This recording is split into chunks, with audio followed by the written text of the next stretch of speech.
The Meeples and Miniatures podcast is sponsored by Two Fat Lardies and also the generous donations of you, the listener. Huge thank you goes to Alex McIntosh, Dean Clark, David Jacousin, Glenn Oberhauser, Keith Erickson, Peter West, Tobias Whiting, and Marcus Wheeler. Guys, thank you so much for your generous support. The Meeples and Miniatures podcast, episode 176, Honours of War, with hosts Neil Shuck Mike Hobbs and Mike Whitaker, and guest Keith Flint.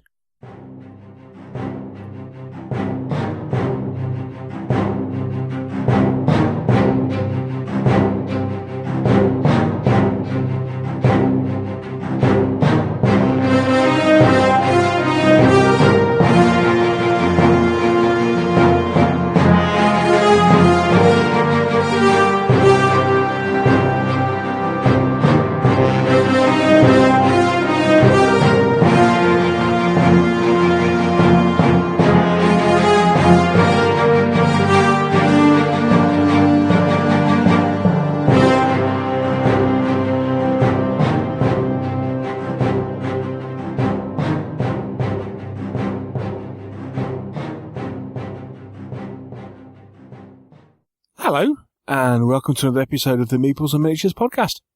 My name's Neil Shuck, and once again I am joined by the Welsh wizard himself, Mr. Michael Hobbs. Greetings, one and all. Greetings indeed, sir. How are you? Very well.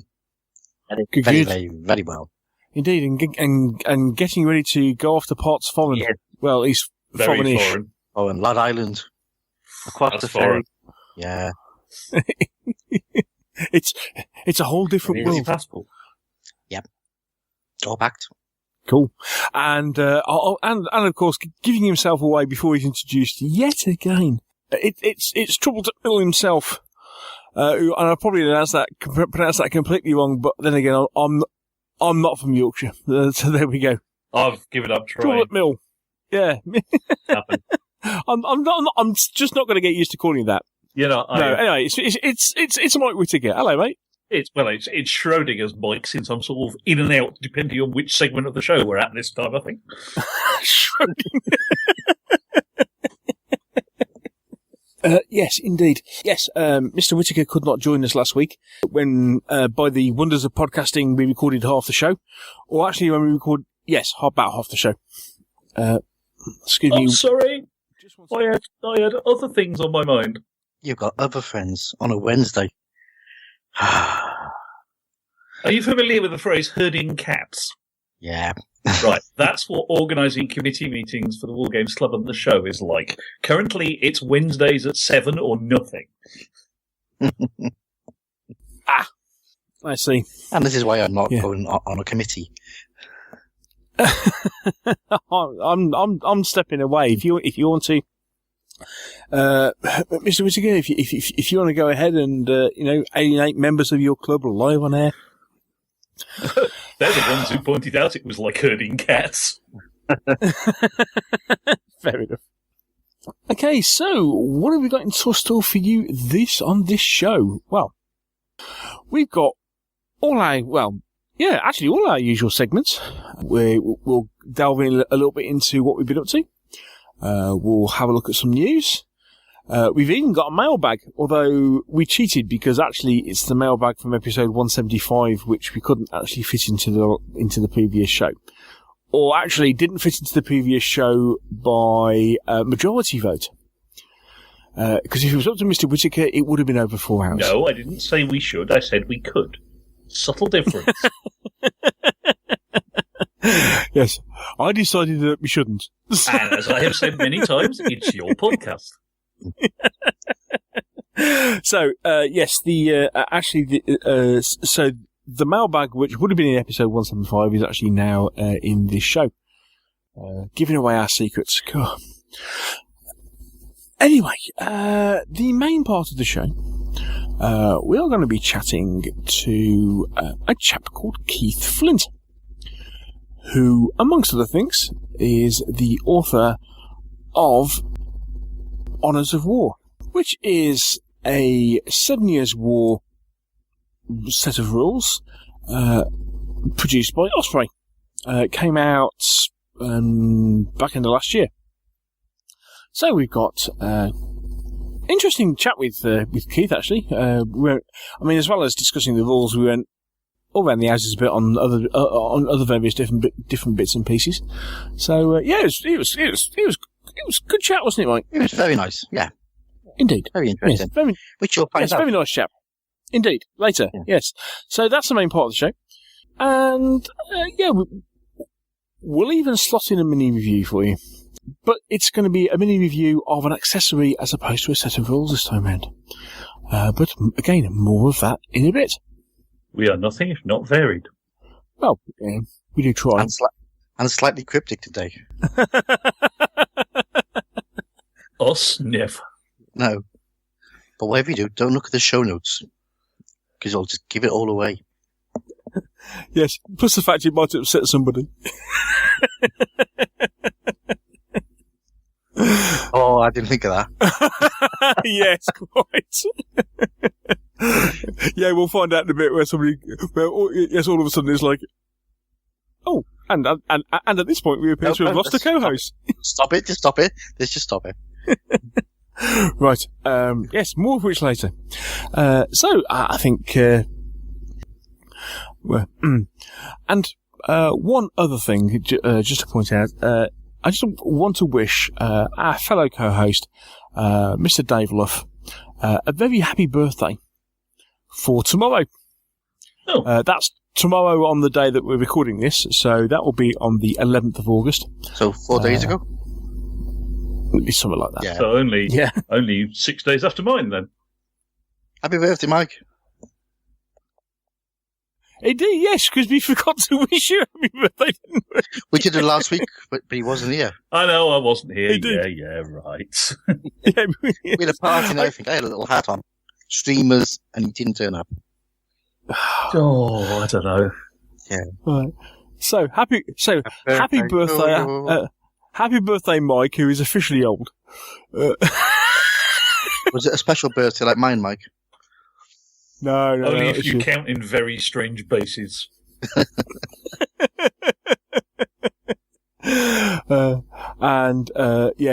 Dave is still kind of very young and whippersnapperish.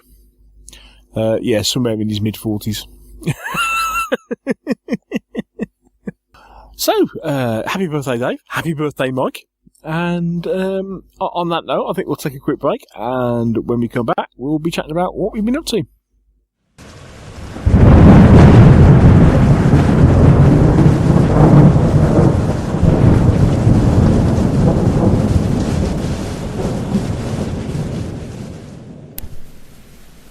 The eagles have gone. Britain lies defenseless in a cruel world.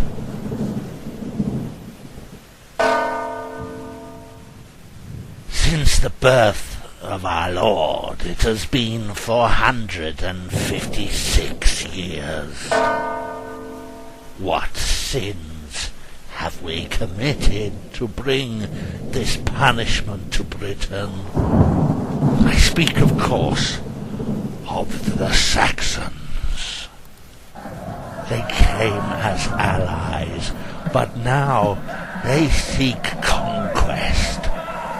The lands of the Britons lie ravaged before them. Blood runs red in our island. We need a leader to stand against them. We need a man to bring together the Britons in common cause. We seek a Dux Britanniarum.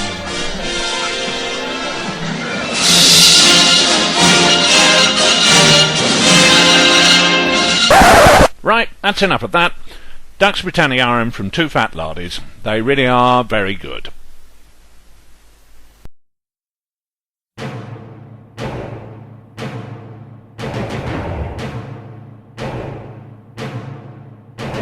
What have we been playing? What have we been buying? We might even have painted something. The Meeples and Miniatures crew reveal all.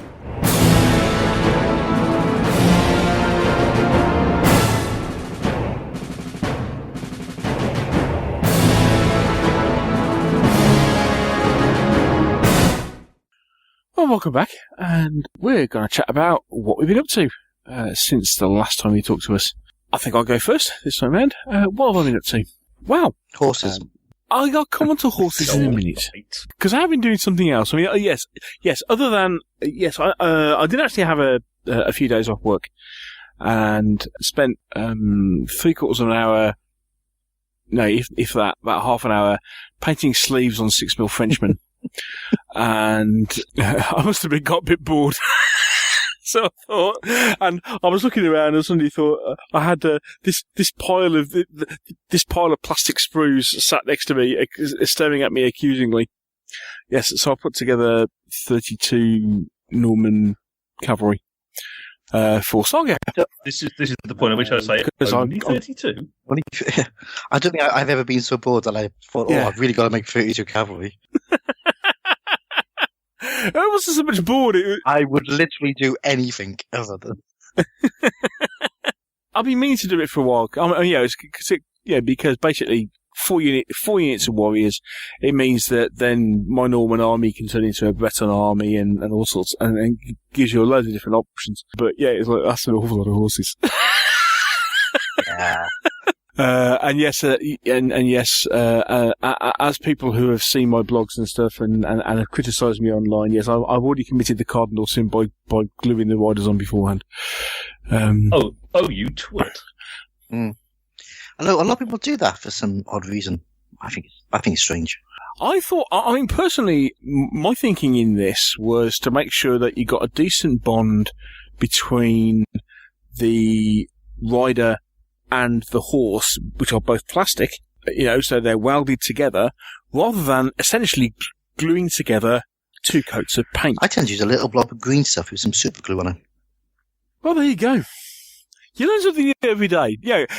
Aren't there times when you wish you'd had this conversation before you step about a week earlier? I mean, to be honest with you, it's a lot easier to paint figures when they're on horses, because trying to paint a figure that's not on a horse can be a pain unless you drill it and stick on a spike on a cork or something. There was that, but I mean, yes, I would. I freely admit that yes, certainly painting the horses would probably be a darn sight easier if they didn't have a rider in the way. Oh, God, yeah. And there will be certain parts of the rider that will be more difficult to paint because it's got a horse's neck in the way of it. Things like the back of the shield and stuff like that. You didn't stick the shield on as well.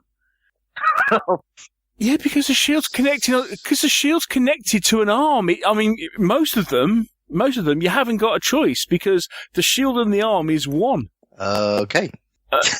Good luck. I can its own punishment, I think. Yeah. Okay, fair enough. Right. So anyway, thank you to everybody who passed on their.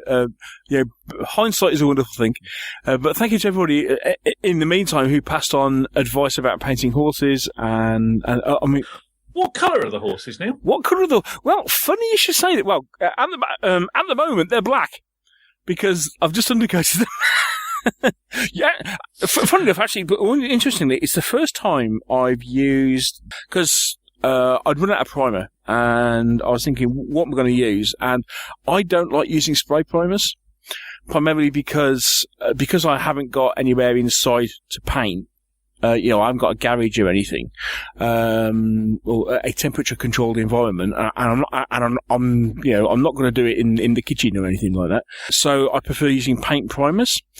And I was looking around for a new primer, and I was down at in one of my recent visits to Battlefield Hobbies, more in a second. I was having a look at Vallejo Surface Primer, and they do it in like 2 or 3 different colours. And I picked up a bottle of their black surface primer, which is £11 for 200ml.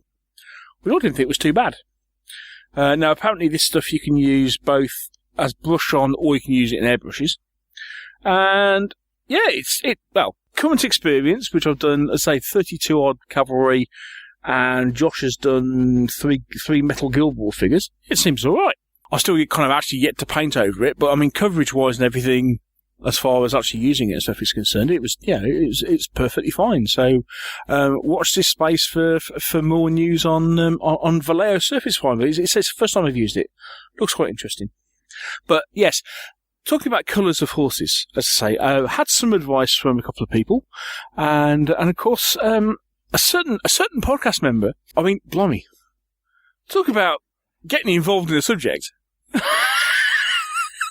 I should point out that my wife has told me I know more about equine colour genetics than she does. Oh, right, okay. Okay. And for those who aren't aware, she's a veterinary surgeon. Okay, so Mr. Whitaker has written an 11-part series on basically what colour your horse should be. Okay, and you only get to start painting in part 9.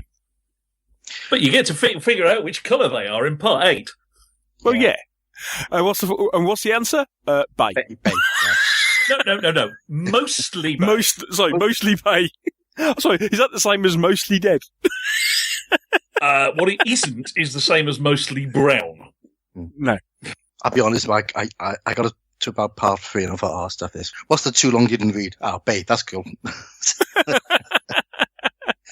Which is good. I do most mind bay, some black because it's easy, and the rest various other colours of brown from my foundry box. Chestnut. You mean chestnut? Yeah. But yes, chestnut. Yes, chestnuts. Yeah, fundamentally about 2/3 to 3/4 bay of various shades with various white bits here and there. Yeah. Yes. Oh yeah. Gotta have the white bits. It's the white bits that really make a horse. It's white bits that actually make it look like a horse, not like you slapped on some brown and thought, now that'll do. Yeah. Yeah, it has to be said. I was looking back at my hastily painted set of Norman Knights from the other week when I played Dave, and I was looking at the horses, thinking, you know what? Because these were painted like 2 days before a competition, I didn't do any of the the socks or anything like that. I'm looking at them now, thinking, I'm sorry, but I've got to go back and redo them. Just paint some of the legs black and then put some white feathers. And that's it. Yeah, this is it. So, but yes, so I'm learning how to paint horses with lots of interesting reading, lots of interesting advice. That colour chart that Gareth sent over. I don't know if you had a chance to have a look at that. Yeah. Good grief! I've not seen that before. I probably have that bookmarked somewhere. That is incredible. I mean, yeah, Gareth Beamish. Hello, Gareth. Yeah. Lovely chap. What a fine chap he is. Now you can all sort out your Normans, Hugh. Chuck him in a bag and get him over to Gareth. Gareth Beamish, otherwise known as Mr. Hobbs' go-to painting guy. When I was putting the subject out, when I said, okay, well, I'm putting all these together, he tweeted a link to this huge JPEG, which essentially describes every single colour a horse could possibly be. And what, so basically it condenses, an awful lot of what Mr. Whitaker was trying to say in 11 parts of blog posts down into, a huge picture. But doesn't explain anything about why. No, it doesn't. No, indeed not. But it is a fantastic piece of resource. So for the pretty picture, have a look on the Meeples blog, where I've done a blog post about painting horses, and then go and read Mr. Whitaker's extensive blog posts on the reasons behind why horses are the colour they are. And then paint them brown. And then paint them brown. Yes. Brownish. Yes.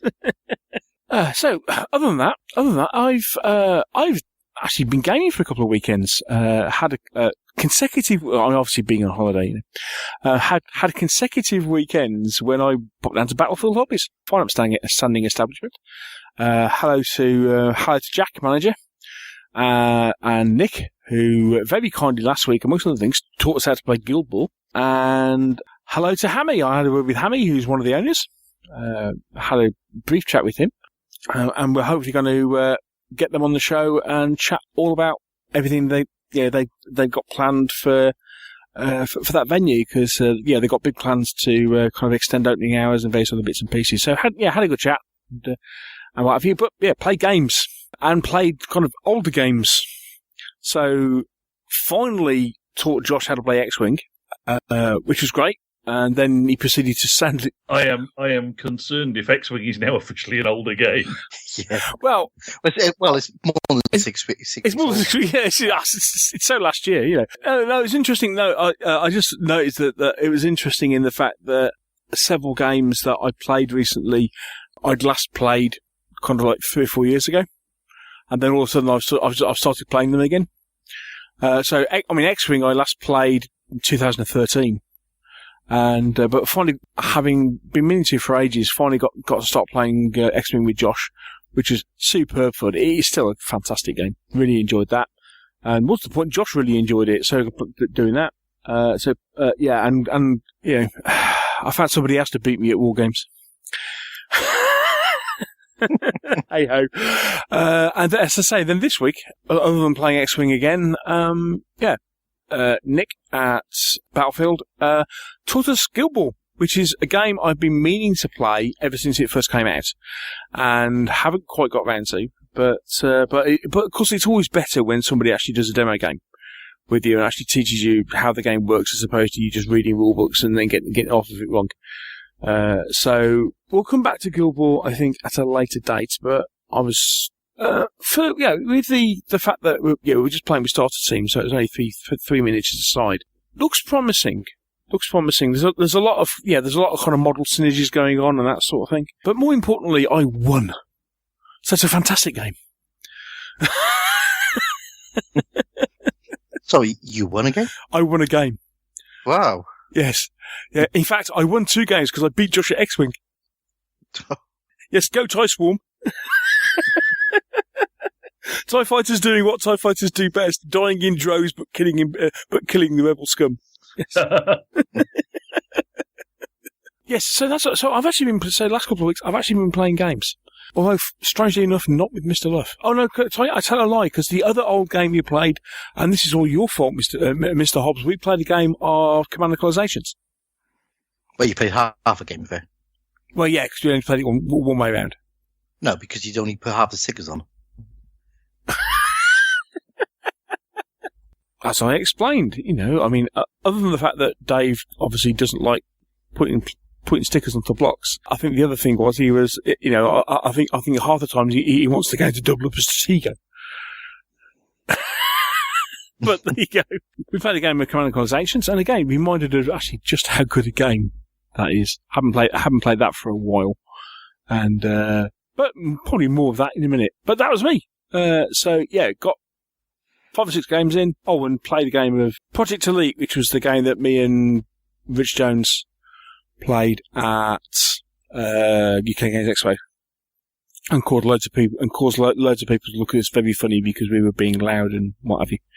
But yeah, played that, and Josh really enjoyed that as well. So looks like that's going to be another hit. So playing games with my son. Good grief. Yes, talking about birthday wishes, I just want to say to him and wish Josh officially a very happy 18th birthday. So there you go. Oh dear Lord, how did he get to be 18? Well, yeah, quite. That's what I want to know. Yeah, I think that's about me done, actually. Who's next? Do you want to go, Mike? Oh, well, I'll be fairly short, I suspect, because I haven't done a great deal. It's been busy doing other things weeks, I'm afraid. On the good side, have dug out all the bits for the game for Partisan. So for those of you who didn't get to the Royal Armouries and want to see what Dom Featherton's skirmish rules look like in 54mm, we're taking the 100 Years War game again. Oh, cool. Yeah, that is a good-looking game. It's a fun-looking game. I've come up with a bit of slightly more substantial foam board engineering to stop the castle falling over. Oh, okay. namely some kebab skewers. Huh? Which I need to take a sharpener to one end of. And other than that, it's all good to go, I think. And we've been plotting and scheming for Hereward. For those who've not been following on the blog and announcements, we were up to 23 traders, of which the latest couple are Warlord, for those who missed that one, and Wargames Foundry. Oh, cool. And there are mutters and rumours of one more, which will be a bit of a surprise and rather fun. Now who's being cryptic? Me. Yeah. Next question. I believe our noble treasurer, secretary stroke trade guru is busy finessing the details of that and possibly redrawing the floor plan yet again. Ah, right, big stand then. No, larger than we larger than we thought we had space for, but it's given the way the Crescent's set out, a little rejuggle of the way the trade stands are set up. Given we have considerably more space for games this year because we've moved all the tournaments upstairs. Okay. So 24, that's more than last year, yeah? We had 15 last year, I think. Oh, cool. Really good then. So, yeah, and anybody who is listening to this and thinking, I was going to tell Mike about a participation game I wanted to run, it's not too late if you're quick. If you're very quick, if you're listening to this. Well, if this is going out on the 15th, we've still got a little bit of space and a reasonable amount of time. So I know, speaking from the club chairman position, I know how hard it is to make your mind up about taking games for shows until you're sure you've got it built and you're happy with it. And that quite often only happens 2 weeks before the show. So if you do, get in touch quickly, please.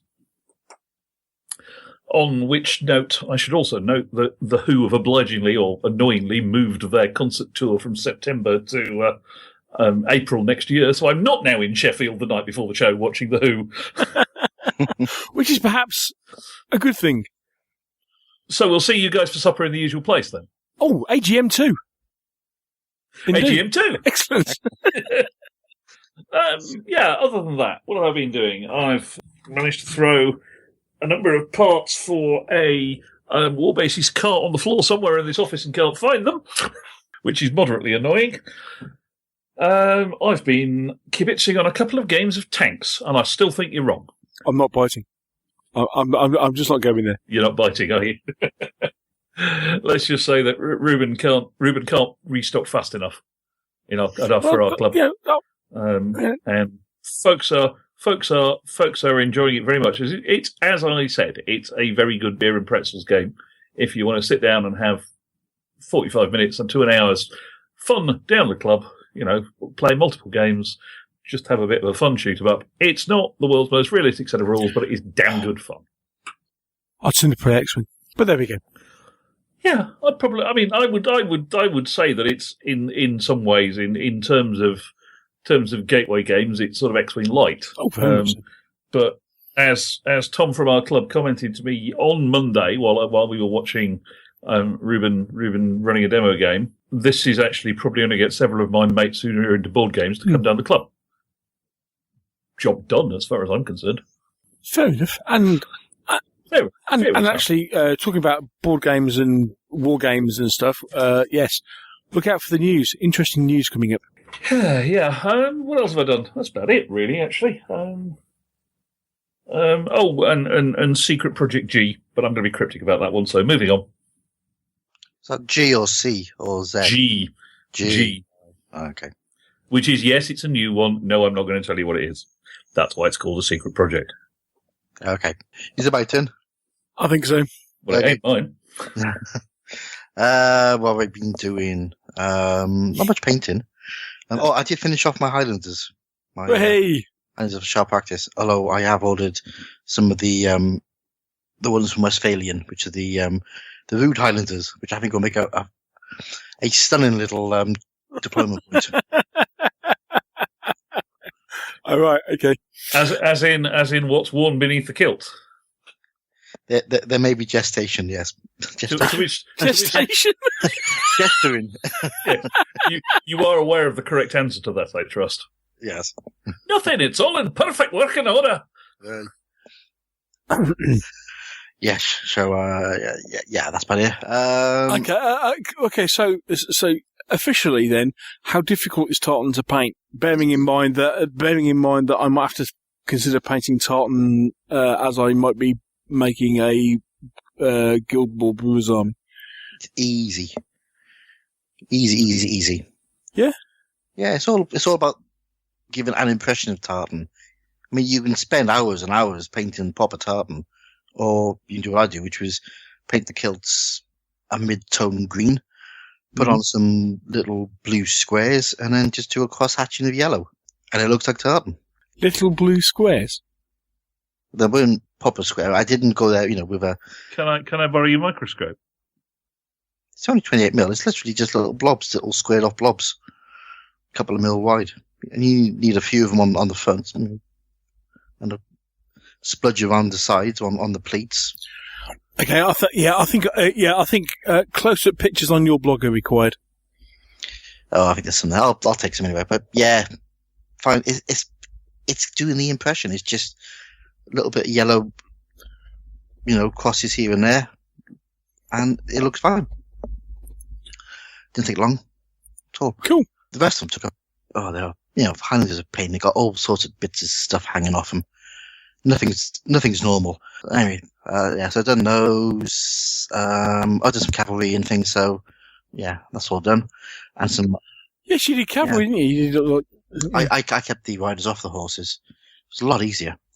Done some artillery and things. So I have bought quite a few new paints from Foundry because it's my yearly buy more paints from Foundry session. You could have waited. You could have waited a month. No, I couldn't. I really couldn't. Quite a few. Yeah. People go to Diary of Wargames Butterfly and look at the entry about reorganising my painting table. The one I haven't painted, the one I haven't posted yet. Oh no, by this time I might have posted it. Yeah, go to the blog. Yeah. So that's done. I played some games. I played Command & Colours and thoroughly enjoyed it. Cool. And stuck some stickers on them.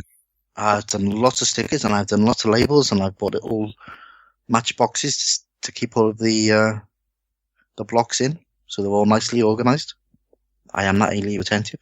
And I sat in and watched a game of Honours of War and rolled a few dice. So to get ready for our interview. Mm-hmm. I bought a few bits and bobs. Gonna be a metal. But hang on, bought a few bits and bobs. Go on then.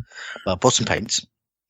Yeah, well, yeah. And obviously at the same time I thought I may as well get the Foundry Royal Horse Artillery crew because Foundry are very good. They do them in packs of 6, which includes an officer, which is perfect for sharp practice.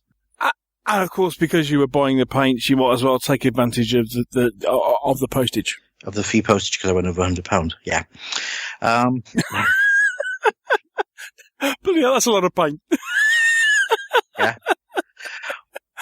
Yeah. Moving on from that. Yeah. So got that. Nothing to see here. Pass on. Nothing to see here at all. Well, now I've decided to do French for Peninsula to go against my Highlanders. I had 2 boxes of the Perry's plastics, which I put together in one glorious day. All 80 of them. Worked out I needed a few more NCOs, so I went to Perry's site and ordered some NCOs and a pack of their ADCs and some mounted officers, which I think were quite nice. So I've got all the figures I need for that whole force. Well, when I say all the figures, I have start. Yeah. All the figures to kind of until you kind of go. Well, actually, yeah. That was only 3 packs. I was good on the Perry site. Yeah. And yes. The problem's going to be coming when you suddenly start going for let's get all the interesting stuff and get it and go to 40s. Yeah, and Westphalian. So yeah, that. I bought some rules. I bought the Grand Battle Napoleon rules, which have turned up. Oh, cool. Their first handbook, which is like their army lists, which covers the French. Mm-hmm. So I think we can probably have a little chat about that at some stage. Maybe the next episode we can do a little mini review. Odd set of rules. I shouldn't like them, but I really want to play them because they're a mass battle game that uses bases and takes bases off. Oh, okay. But I really want to play them, and I bought some more Napoleon War figures, taking advantage of their sale. Funny that. Yeah. What else? Oh, I put the Quartermaster General Victory or Death off Plastic Soldier Company. Yeah, in my chat with Hammy from Battlefield Hobbies, he was well, other than the fact that when I walked in there was a huge pile of the Victory or Death games sitting on their sitting on their counter, waiting to get popped on the shelves. He was most complimentary about the World War II version, basically saying he reckoned it was one of the best World War II board games around. He says it was like, play the entirety of World War II in 90 minutes. What's not to like? Yeah, I must. I haven't opened this box yet. I put it aside for now, but I'm gonna have a little look at it next week. But yeah, and that's about it for me. Been busy, but not so much done. Lots of stickers have been stuck on both sides. Lots of stickers have been stuck, yes, because that's the proper way to do it. Yes, indeed. Right. Well, in that case, then we'll take a quick break, and we'll come back and we'll chat about the news.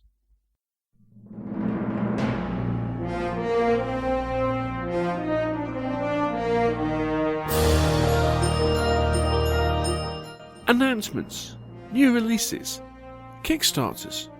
What's caught our eye? It's time to catch up with the Meeples and Miniatures hobby news.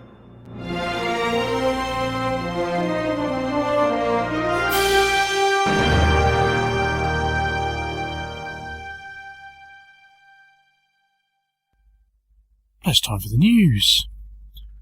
So, what's been happening? What's going on? Well, I think first off, just to advertise, because we've already mentioned two of the shows, it's going to be a bit of a busy time in the Midlands for wargame shows, because we have 3 in the space of 3 weeks. So, as already mentioned, Mr. Whitaker will be there in his capacity alongside Peterborough Wargames Club for Partisan, or the other Partisan, held at the Newark Showground, and that is on the 20th, 21st of August? 21st, I believe. That's the Sunday. That's the Sunday. 21st of August. Yes, it is. 21st of August. At the brand new venue this year of Newark Showground. So that's Newark, which is East Midlands. Just to put that out. Then the following weekend in Telford, which is in the West Midlands. The very West Midlands. Yes, the very West Midlands.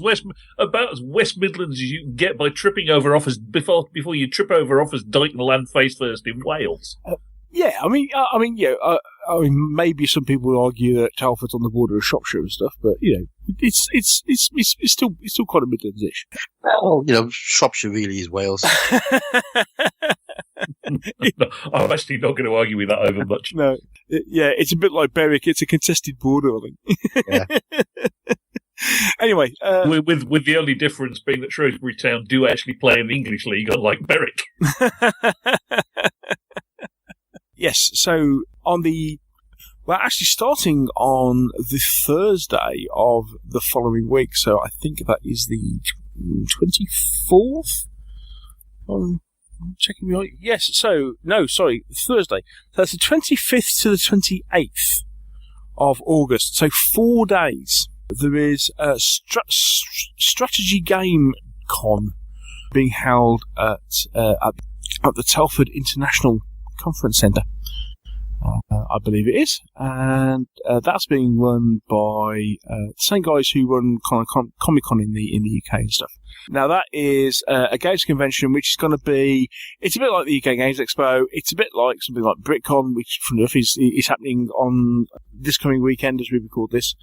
But it's card games, it's RPGs, it's board games, and it's miniatures games.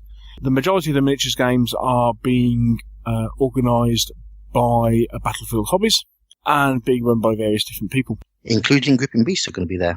Indeed, because there are 2 Saga tournaments on. Yeah, more of which in a minute, because there's it covers another news item. But yes, so they got Flames of War, they got Saga, they've got Bill Get to Terry's. There's an X-Wing tournament going on. There's also Bolt Action. All sorts of bits and pieces. So 4 days worth of gaming at StrategyCon, or StrategyGame.com, and they're also including the fact that they're saying that you can actually game 24 hours in the centre should you so wish. So the centre is actually staying open 24 hours during the tournament, so you can actually play games on the premises for almost as long as you like. There's a challenge for you. I think it does sound good. Yeah. It's interesting, isn't it? I don't know if they're going to be running like a board games cafe with with a games library and stuff. We've seen that at different shows in the past. That'd be really cool if they did that sort of thing. First of the first of this particular show, and then the following week again, it's back over to, I don't know. I mean, is Peterborough still classed as East Midlands, or is that, or is it kind of beyond the Midlands? It really depends on where you draw the line, doesn't it? I mean, we're sort of pretty much on a sort of Northamptonshire, Rutland, Leicestershire, Cambridgeshire border. So you can either call us the East Midlands or west of East Anglia, or I don't know, with there-ish. On the A1, with a right side anyway, of the A1, so I contend we can't be the Midlands. That's fair enough. Yes, but then the weekend after, which is September the 4th. Yes, correct. Hey, is Hereward. So basically, you got three shows across the breadth of the country, as opposed to up and down the length of the country for a change, in the space of 3 weeks. So Midlands gamers, somewhat showtastic. Yay! Showtastic? Is that a word? Probably not. Well, it is now. Good answer. And all being well, there will be Meeples presences at all of them. Well, I'm certainly at 2 of them. One because I promised I will, and the other because I'll get fired if I'm not. and I will be at 2 because one, if nothing else, I will be taking my son to compete in a tournament, and the other again, well, because it's Hereward. Because Meeples AGM. Because of Meeples AGM, amongst other things. Yes, unfortunately, I will not be at Partisan, so I'll miss both Partisans this year. Ooh. You can get blackballed for that, can't you, in some Wargaming circles? I think you can, but I've had a better offer. Did you make Hammerhead? I did make Hammerhead, yes. Right, so you have been to one show at the George Stephenson Hall this year? Yes. Right, I think you're okay then. That's all right. Good. There's some very fine print at the bottom of the paperwork, which I think says you're okay. Right. It is actually a bit because I was looking at what was going on at other Partisan and looking at some stuff and thinking, there's some very nice stuff going on. The game that Mr. Clark and the Lardis is looking to put on looks very, very interesting indeed. Which you might. I know he's bringing a game to Hereward. Whether it will be the same one, I don't know. That'd be good if it was. I can also promise you that for those of you who saw Andy and Andy's very nice Northwest Frontier game at Partisan, and at Hereward, in fact, they're doing a Sudan one using Men Who Would Be King for Hereward. Oh, cool. So one of my projects for the next couple of weekends is to build 8-foot square of Egyptian desert. That'd be fun for you. No, that's all right. It's just a bit of just me and Mr. Miller and some power tools and some foam board. Cool. The great thing about blue foam, you can work it with power tools. It makes it so much easier. Yes, I won't be at Partisan because I had a better offer. So I'm going down to Shepton Mallet instead. Lovely. I'm playing Halo. Wee, good stuff. So, yes, but you can't just go down to Shepton Mallet for a day. Not from the Midlands anyway. So well, you can, but it's a bloody long way to drive there and back. So where are you staying? Excellent question, well presented. Do you want to get my spare room ready? What? Just in case Mr. Jones decides to stay in Neil's. Because I'm not sharing a bed with, despite the rumours, I'm not sharing a bed with Mr. Jones. Yes, so three Midland shows at which you'll be able to meet at least one Meeple. Yes, indeed, and we will all be well. As far as I'm aware, we will all be at Hereward. And if you miss all of them, then you can always mosey on down to Colours for weekend. It's getting a bit of a packed schedule, isn't it? Yeah. Although given the fun we had originally looking for a date in October, November, that's worse. And of course, yeah, let's face it, colours does kind of start serving a different part of the country. Yes. So, back to the news. Yeah, support your local wargame show. Any of them. All of them. Make the manufacturers happy. Make them keep happening. Okay, I'll quickly do this bit because it kind of follows on from the news. As you said, during the at strategygame.com, Gripping Beast are running a Saga Iron Man event as part of the 2 days of Saga gaming. Wargames Illustrated have released a video report of the first one that was run at Wargames Illustrated HQ up in Nottingham, which is available on YouTube. Looks really interesting concept. It's a good idea. Yeah. But we won't spoil it. Go watch the video. It's on the blog. Yes, I put it on the blog as well. Link to it on the blog. But yeah, really, really, really interesting idea. I think great and different way of playing Saga. Mm. You don't yet need any armies or dice. Just a working knowledge of the game and a lot of luck. I must admit, it'll be a bit like running that Saga demo with Pear and Pear going, oh yeah, for this, I think we should do this army and this army, and I'm kind of going, okay, I've never seen that army before. What does that do? It's a bit like that, only worse.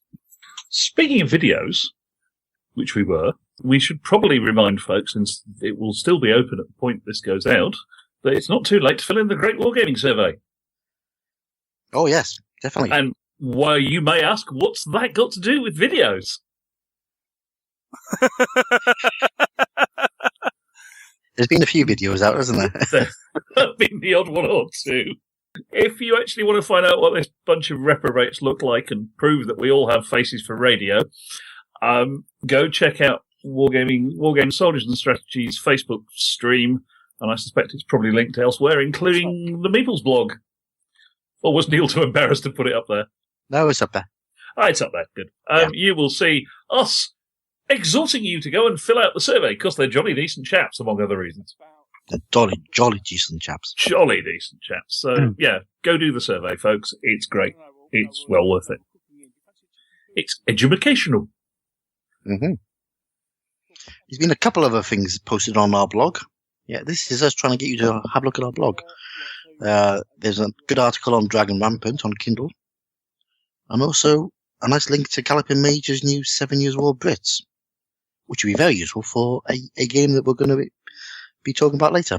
Or, for that matter, for sharp practice. For those who've not been paying attention to the traffic from Gen Con, and particularly if you happen to be one of those people chewing your nails, or alternatively having given up chewing your nails in anticipation for Conan, oh my. It's a big box. Oh my God, it's a big box. For those who may perhaps say have subscribed to a certain Mantic dungeon crawl, yeah, and then some. Yeah, it's a big box. It's well, I'm just looking at the shot of just the figures. 1, 2, 3, 4, 5, 6, 7, 8, 9, 10, 11, 12 by 1, 2, 3, 4, 5, 6, 7, 8, 9, 10. 120 figures, I think, at least in that blister pack. It's worth saying that what they've shown is the King pledge. And the one that's going to go to retail is the Barbarian pledge, which is smaller. However, I've got the King pledge, so I don't care. That's all right. Yeah, funnily enough. One interesting thing I did note is those little collars for the bases. Mm. If you look in one of the pictures, look very, very like the ones for Blood Rage. Yeah, they're the usual 32 mil. Yeah, exactly. So there's all scope of potentials for doing fun things with the figures as well as playing the game. Oh God, yeah. But oh my, does that look fun! Have we mentioned it's a really big box? Yeah, have we mentioned it's a freaking huge box? Box, yes, yes. The next question is, how on earth are we going to sneak that one in the house? Forward planning me, I've cleared a space underneath my spare bed. Sneak? My worry is actually I don't think it'll fit on the game shelf.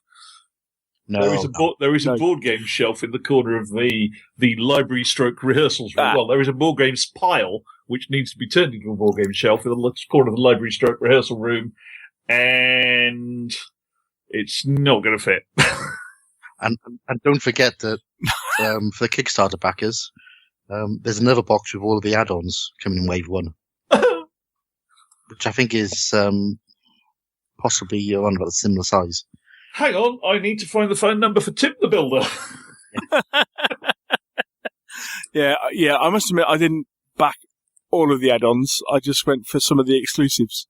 No, the add-ons are coming in Wave 2. This will just be the stuff that you got as stretch goals for the King Pledge if you back the King Pledge. Yeah. Oh, those. Yes, right.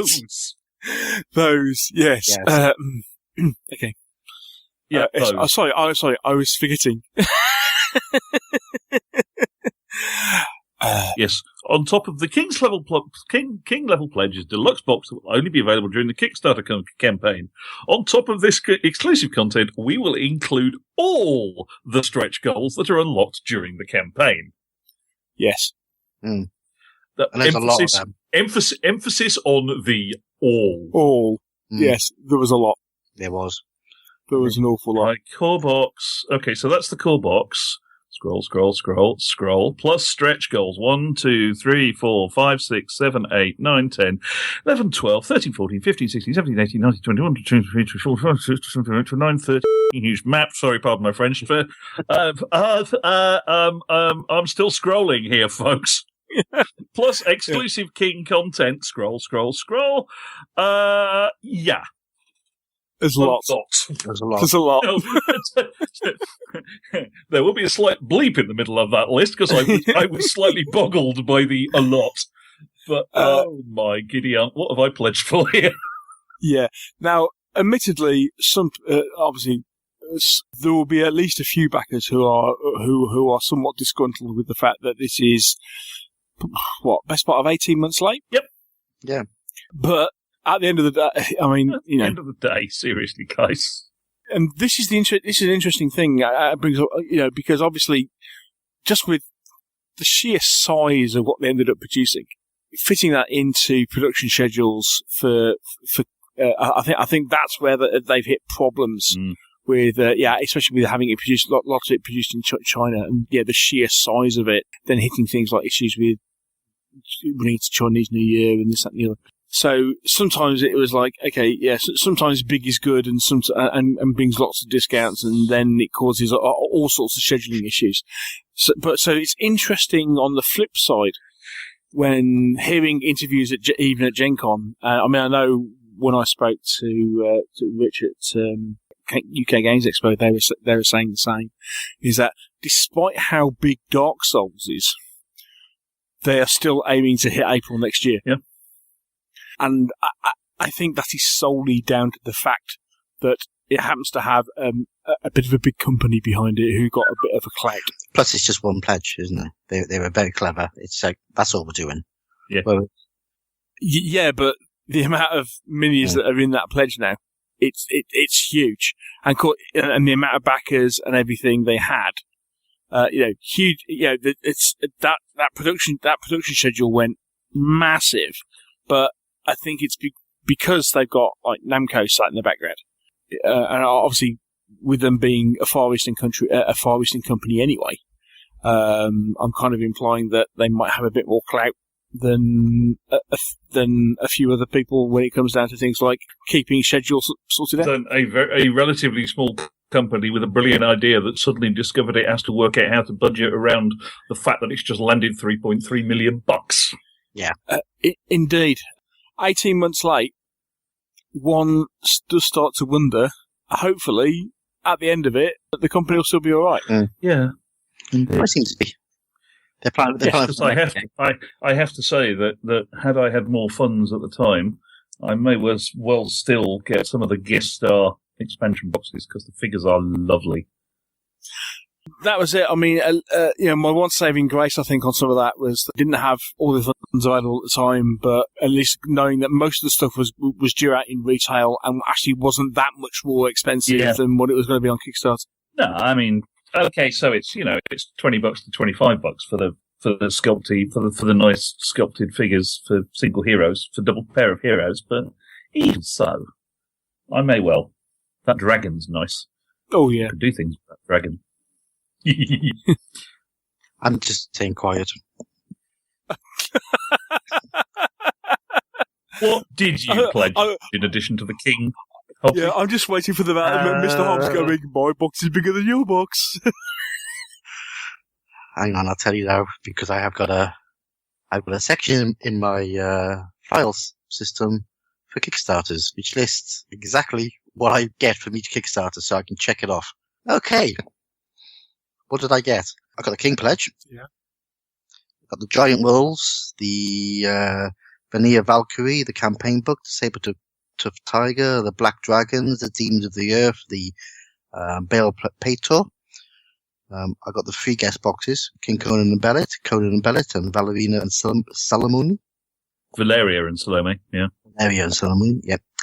I got the Kushite Witch Hunters, the Crossbow Mun, the Black Ones, the Yoga for Yarg, and one of the expansions.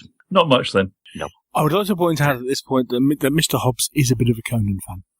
I do like him. I do like a bit of Conan. Oh yeah, I mean you can't. Conan, just Conan. Just a tad. And obviously this is on top of the extra board game pledge we're going to get from you're going to end up getting from Modifius. when we get the board game pledge from the RPG. I didn't succumb to that. I was very restrained. I really wish I had now. I just did the pledge that they did for the Conan one, so it's all the tiles. Yeah, and of course. Me too. That was it. It was like, lots of board game bits. let's step back a bit though, and remember that for all you're sort of drooling about this as a board game. Oh God, I've been using this for all sorts. Otherworld, definitely. Probably for open combat as well. Wasn't what I was actually about to mention. Tony Bath, isn't it? The Hyperborean Age? One of the Don Featherstone era wargamers. Mm-hmm. Did some ancient-ish... Well, yes, it's Tony Bath. The Hyperborean Age, which is the setting for Conan. Mm. Tony Bath did a lot of wargaming stuff set in that era. So, if you feel like resurrecting a different set of old school rules, you've now got the figures for it. Cool. Anything else from the news? Something else out of Gen Con.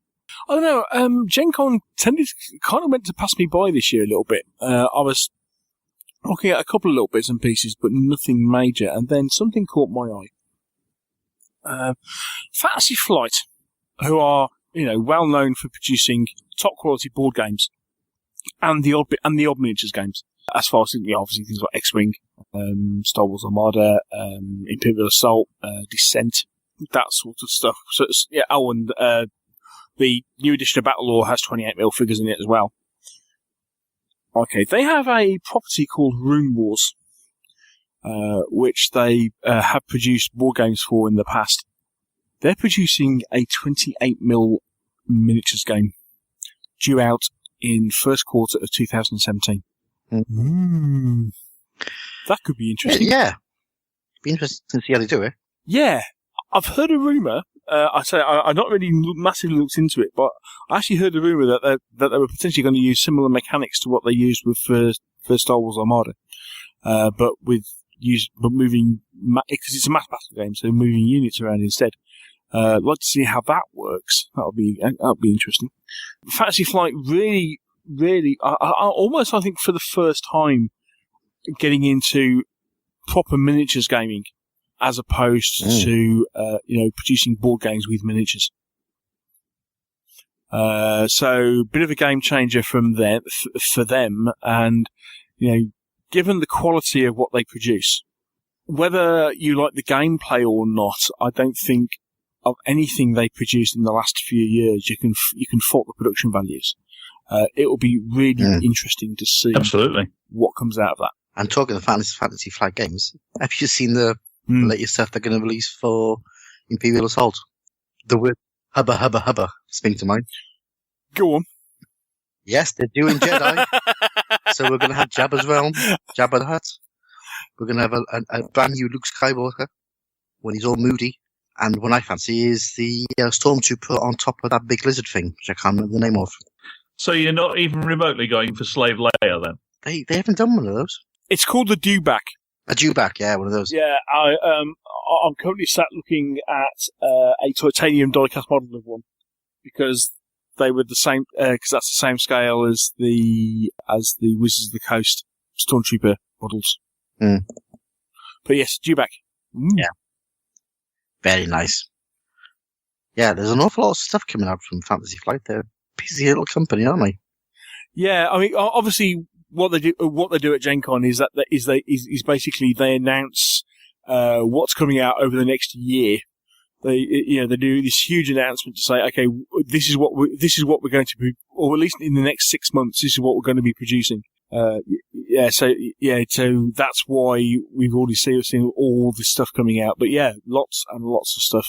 Unfortunately, as you'll find out as we discuss in the mailbag, it's probably going to be more expensive for us Brits, thanks to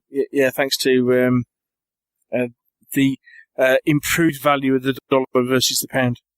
Mm. But very nice stuff. Tell me something, Neil. Battle Law, which you mentioned earlier. Battle Law, yes. Is that based on Command and Colours? It is. Oh, shoot. Certainly is. Okay.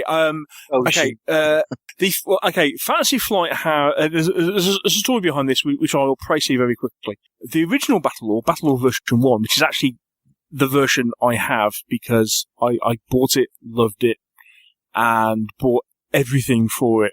Was produced by Days of Wonder, and was actually 100 Years War, kind of alternate history 100 Years War. So it's 100 Years War with added dwarves and goblins and monsters.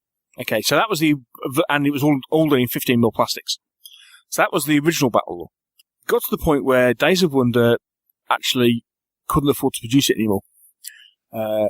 It all boiled down to when they attempted to reprint it, they suddenly discovered just how expensive it was because when they had the first print done, I think it was a case of where they had it printed, did it for a deal price, and they went back to get it reprinted, and it was like it wasn't actually financially viable to do so. Anyway, Fantasy Flight bought the rights to produce Battle Law. They started by producing a couple of the expansions that were left from Days of Wonder, and then, as I say, hit this problem that they had with producing it. Produced a Battle Law system game based on Game of Thrones. So, if you were aware of that, there is a Battle Law style game that Fantasy Flight produced, whose name immediately escapes me, but that's using the Games of Thrones property because they own Games of Thrones from the card game that they had. Okay, now I think that's kind of been produced done and dusted, so that's like a self-contained game in itself.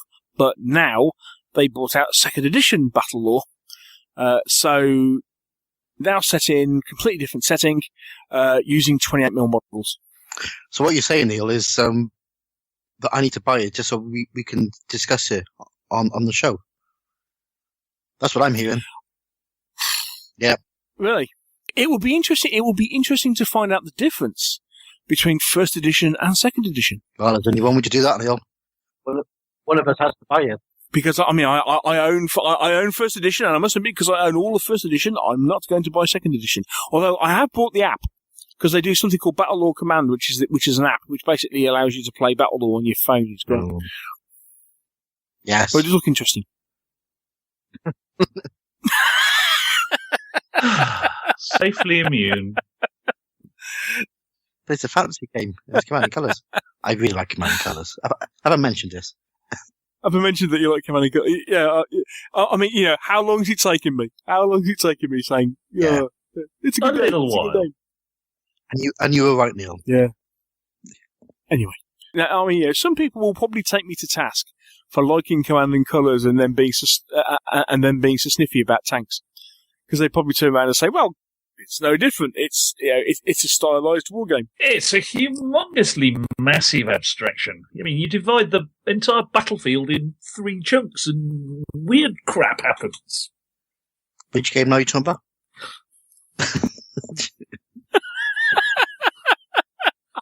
Most of the Command and Colours variants, you know I am. Yes. It works though. Yes, but so does Tanks. I'm not saying that Tanks doesn't. I'm just saying that people might take me to task for not liking Tanks but liking Command and Colours when the abstractions are similar in lots of ways. But there we go. Consider it done, mate. Okay, fair enough. Yeah. Yes.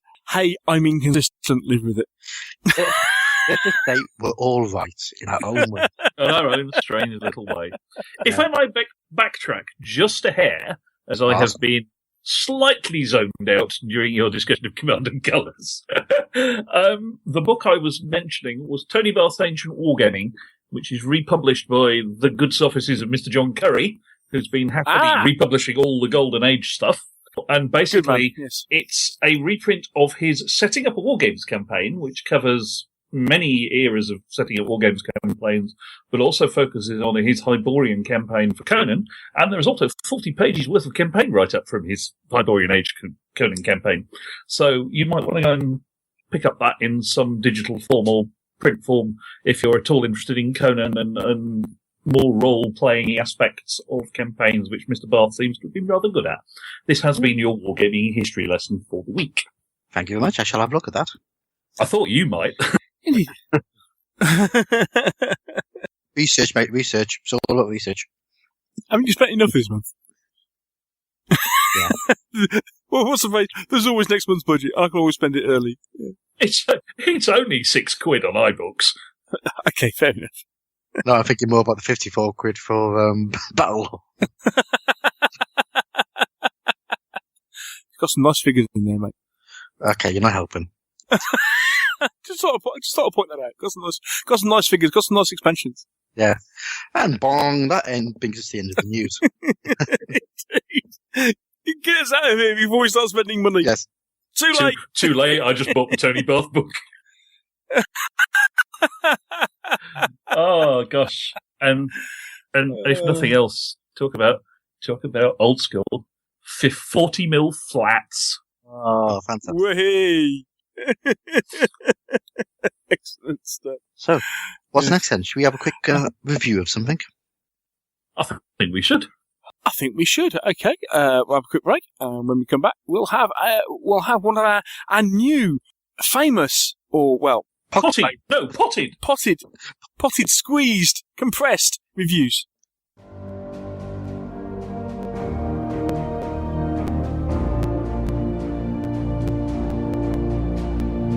Sometimes we simply don't have time for one of our in-depth reviews. So instead, we try and squeeze as much as we possibly can into as short a space as possible. Here is the Meeples and Miniatures Condensed Game Review.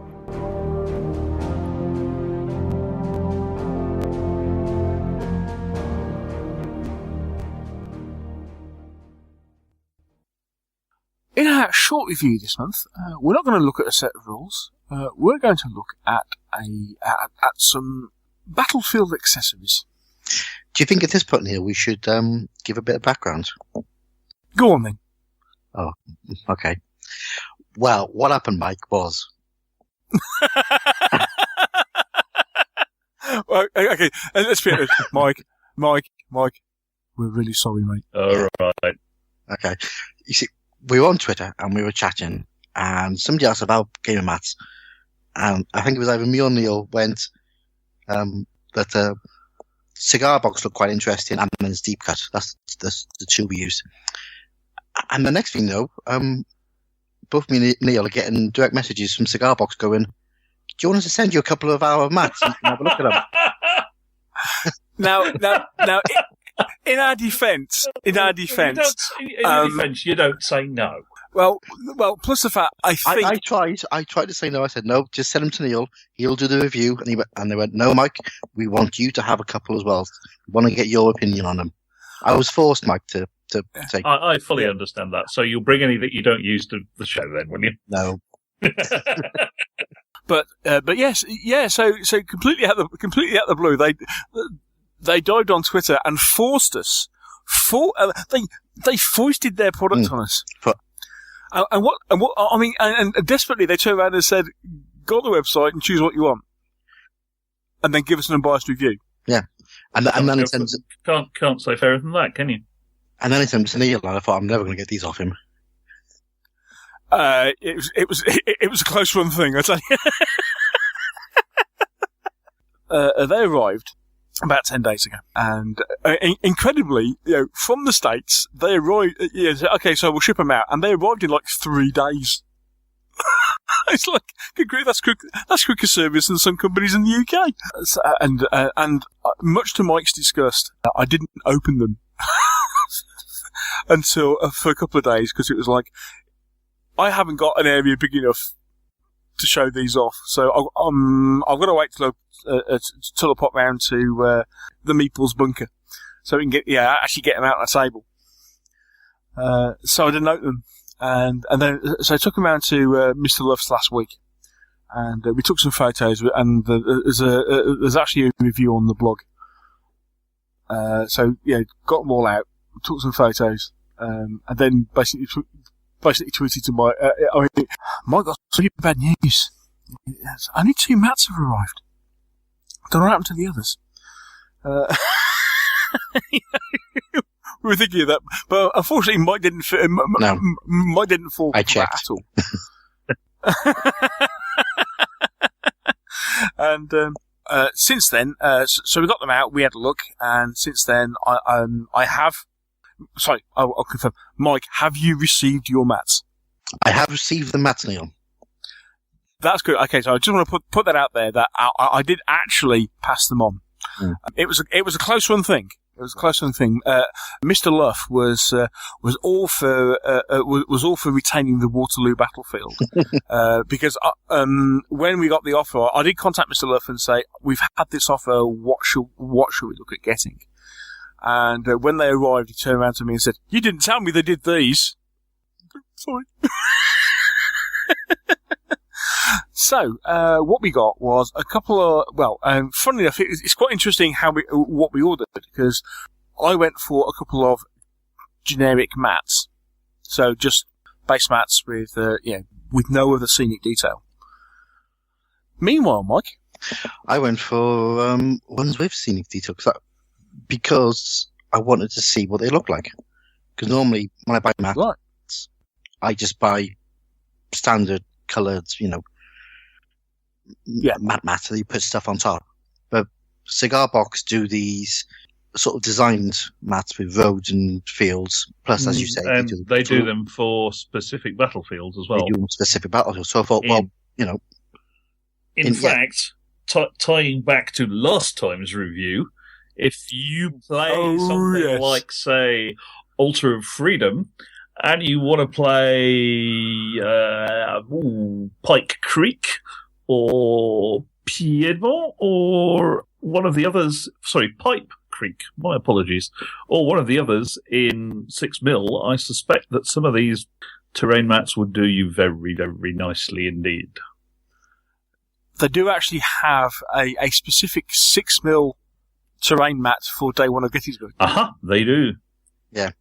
Which I think is interesting. So I ordered 2 mats, which I normally wouldn't buy. So okay. Just have a look at them. Yeah. So do you want to cover your mats first? Okay.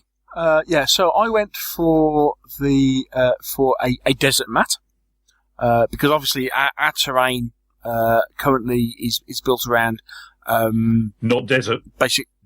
Not desert. Northwest Europe, or at least anything green. And it's like, okay, so what is different? Okay, so one would be a desert map. So we went for a desert, and we went for actually they do a scrubland map and mat, and then they do a winter scrubland mat. So it's basically the scrubland mat with added snow. Quite handy if you're playing a snow-based skirmish game of some sort. A snow-based, snow-based. I mean, there's not that much snow on it, Oh, I can even remember which one you mean this time. Yes, quite. But interestingly, they turn around and say, yeah, this is the sort of thing that is easily usable for things like the Ardennes, potentially for a French-Indian War, which is actually what we want to do for shot practice. So, yeah, because it's like, Canada, it's cold up there. And then, but also, interestingly enough, Alien Planet. Yeah. It works really well. The Winter Scrubland mat is just superb. Absolutely brilliant. Really well-defined, detail. Really well painted. Looks gorgeous. Just from look and feel point of view. We'll come on to material in a minute. The desert mat, 90% of the desert mat looks brilliant. There is one corner which is kind of meant to represent, I think, I actually had a chat with the guys about it. And it's either like a dip or a big dune or the start of a mesa or something like that. Anyway, but whereas most of the rest of the mat, all the colour is kind of graded into each other. Essentially, the changes of colour are all kind of feathered out and stuff. There is this basically really stark line right across the corner of the map where this ridge or shadow or whatever it is starts. And for me, that spoilt that map, that mat. The rest of the map looks absolutely brilliant. That one corner stands out like a sore thumb. For me, that was a little bit of a downer on one particular bit of that mat. And I mean, you can tell what it was. I actually went back and said, I spotted this. Is that a fault? Is that a production fault? Or is that actually how it's meant to be? And they came back and said, well, no, actually, that's how it's meant to be. And I just thought, it's just a bit strange, because it's just not in keeping with the rest of the mat. Go and have a look at the review on the blog, and you'll see what I mean. But other than that, I mean, quality is stunning. I mean, I looked at Cigar Box Mats before because Nick at North Star stocks them, and when they first came out, talked about it, and let's put this up front. They're not cheap. At times you were thinking, some of the stuff that Deep Cut produce, you kind of get it posted over from Eastern Europe, and you're kind of thinking, 50 quid or what have you. That's getting on to be quite expensive for a mat. Our Cigar Box is UK price for the standard mats. For the 6x4s is 65 quid plus postage. Now there's only $69, interestingly enough, on their own website. So it's almost worth thinking whether it would be worth kind of like purchasing them from America and get them and having them sent over. It's arguably on parity, but you're thinking 65 quid for a game mat. That's starting to get serious bit of money. And I'm thinking they're going to have to be good to be they're going to have to be good to be worth that price. They are. Yeah. Bloody heck, they're good. They are, I think, hands down, the best terrain mat I have seen so far. Yeah, I mean, I was really surprised when I unpacked it, because I've got one of the deep cut ones, and I really like my deep cut one. I use it for Canada, all my 1812 games. Yeah. But it's a 6x4 mat. Nice, really, really, really clear printing. The Cigar Box one, I think it's slightly different designs. It's a bit more sort of feathered. It's not as clear as the deep cut one. It's almost cartoonish, isn't it? That was the word I was looking for. Looking at the pictures on your blog of the ones with roads, they look just that tiny bit cartoony. And looking at the ones that are effectively just ground texture, those are lovely. Yeah, they're absolutely fantastic. And if I need to get any more for the club, just for the variety from having a bunch of deep cuts, ones which are ground texture, given that we play all manner of periods and the like, I would seriously consider getting some of the Cigar Box ground textured ones. As I say, just to be on the safe side, I shall bring some over to. I shall bring mine over to Hereward. And I find both the Waterloo map and I assume the other one you have is an Western Europe map. Yeah. With the roads on the map, they look just a tiny bit cartoony to me. Yeah, a little bit. That's what I noticed. But I wanted to. And that's possibly the one thing that would put me off those as opposed to the ground texture ones. Yeah.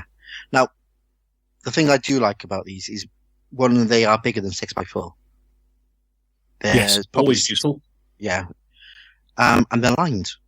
They claim to be 54 by 72, I think, which is a good bit over 76, which is a good bit over 6x4, which means they will fit to the edges of your 6x4 table and over. Yeah. Yeah, but that's not why they're bigger. They're bigger because they're designed to have stuff put underneath them. Why? That's clever. Yeah. And still cover a 6x4 table. And because they've been lined, with a sort of like, it's like a felt material, like a thin felt material. And it's all properly sewn in and everything. It is, yeah, it really is. I mean, the workmanship on it is fantastic. It's really, really good. I mean, we were, when we got them out, because you see the back of it, and me and Luff went out, and Luffy was, it's a pair of curtains. Yeah, it's really, really thick. So it's gonna sit on stuff underneath it really nicely. Yeah, because it's heavy, isn't it? It's very heavy. So yeah, and it won't move when you play on it. It was quite interesting. We'll come to the Waterloo map, I think, at the end. But you did put some pictures up on Twitter, and there was a lot of conversation about having roads and fields and woods on the map. And a lot of people don't like it. Yeah. Now you went for the 28mm. Did you go for the 28mm or the 50? You went for the 28mm version. Interestingly, they do a 15mm version of the same map that Mike had, which obviously has the pictures are basically scaled differently. Yeah, I put it out. I quite like it. I think you need to look at it in the context of you're going to put stuff on top of it. And yeah, okay, you're going to be locked down because the roads are in a position and there are fields there. But having said that, there's nothing to stop you putting terrain features over a road, is there? Yeah, exactly. Yeah, so you can cover it if you wanted to. But I like the idea. I wouldn't have bought one myself. I would have gone and got a plain mat. Yeah. But I do get it. I kind of understand what it's doing. And I think, once I get in, set some terrain on it, put some buildings and some hedgerows, and I've seen some pictures of people who've done that. They look great because it just breaks down the difference. Because normally on a terrain mat, you put your fields out, you put your roads out, but still everything else is this universal green colour. Whereas, because the colours that they've used, for the hedge, for the field, some sort of greyish tone, put a building on that and you've almost got like a courtyard. So that I think is quite interesting, quite good. So yeah, whilst people don't like them, I can kind of live with it. I think it's a good idea. Yeah, it is different. I mean, I must admit, I didn't order one of those style of mats because of the thing of you're playing over a fixed area. Interestingly, I was quite tempted by the one that is like European, but it's like only fields. Yeah. They do one which is, it's like, and it's just fields. So, and therefore that would break the whole thing up, and I thought, that could look really, really interesting. Because, sometimes just putting, terrain features on top, which are fields, can potentially look a bit strange. And especially, I'm learning, possibly the hard way that, what's that phrase? There's no such thing as a straight line in nature. Yeah. And having these square fields and stuff is like, actually, that looks a bit wrong.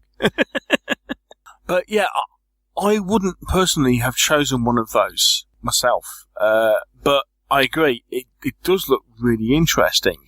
It's a great idea, and especially, there's an awful lot of companies out there at the moment who are producing lots of 2D terrain to put on terrain tables.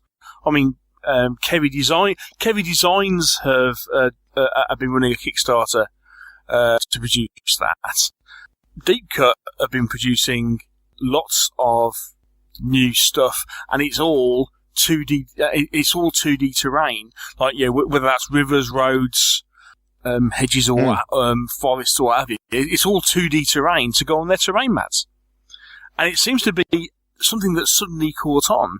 That hey, let's produce 2D terrain. That in itself will be, I think, quite polarising whether you get on with that or not. Yeah, it's nothing new. I mean, let's face it. I mean, tanks do it. The open fire box set for Flint and War did it. Yeah, it's actually the same scenery, isn't it? Shush. In tanks and and open fire. Even going back to things like Battleground Fantasy Warfare. When that game came out, if you remember, back in the day, they actually produced a Battle Mat and a scenery pack, which is all flat scenery, all card flat scenery. Fixed Battles does it. So there's an argument to be said that if you are limited in space, especially since 3D terrain takes up a heck of a lot of space.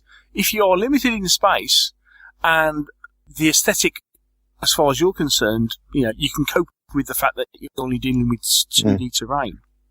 Yeah, they've actually done a cut-out terrain mat. Yeah, why not? So it's a mat of just terrain pieces that you can just cut out and put on top of them mats, which I think is a great little idea. Yeah. Yeah. They actually do a DBA one, which is actually it's like two by two boards for DBA, and then a whole bunch of terrain around the sides. Yeah, I mean, they're actually quite nice, those, because they are the mats. The actual mats themselves are more ground texture than ground detail. So if you just want, if you want two by two mats, you can always put your own scenery on.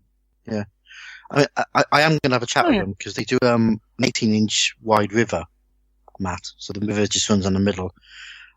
And I'm going to have a chat and see if they could do one with the rivers on one edge, one long edge, because I think that would be really good for doing Vietnam.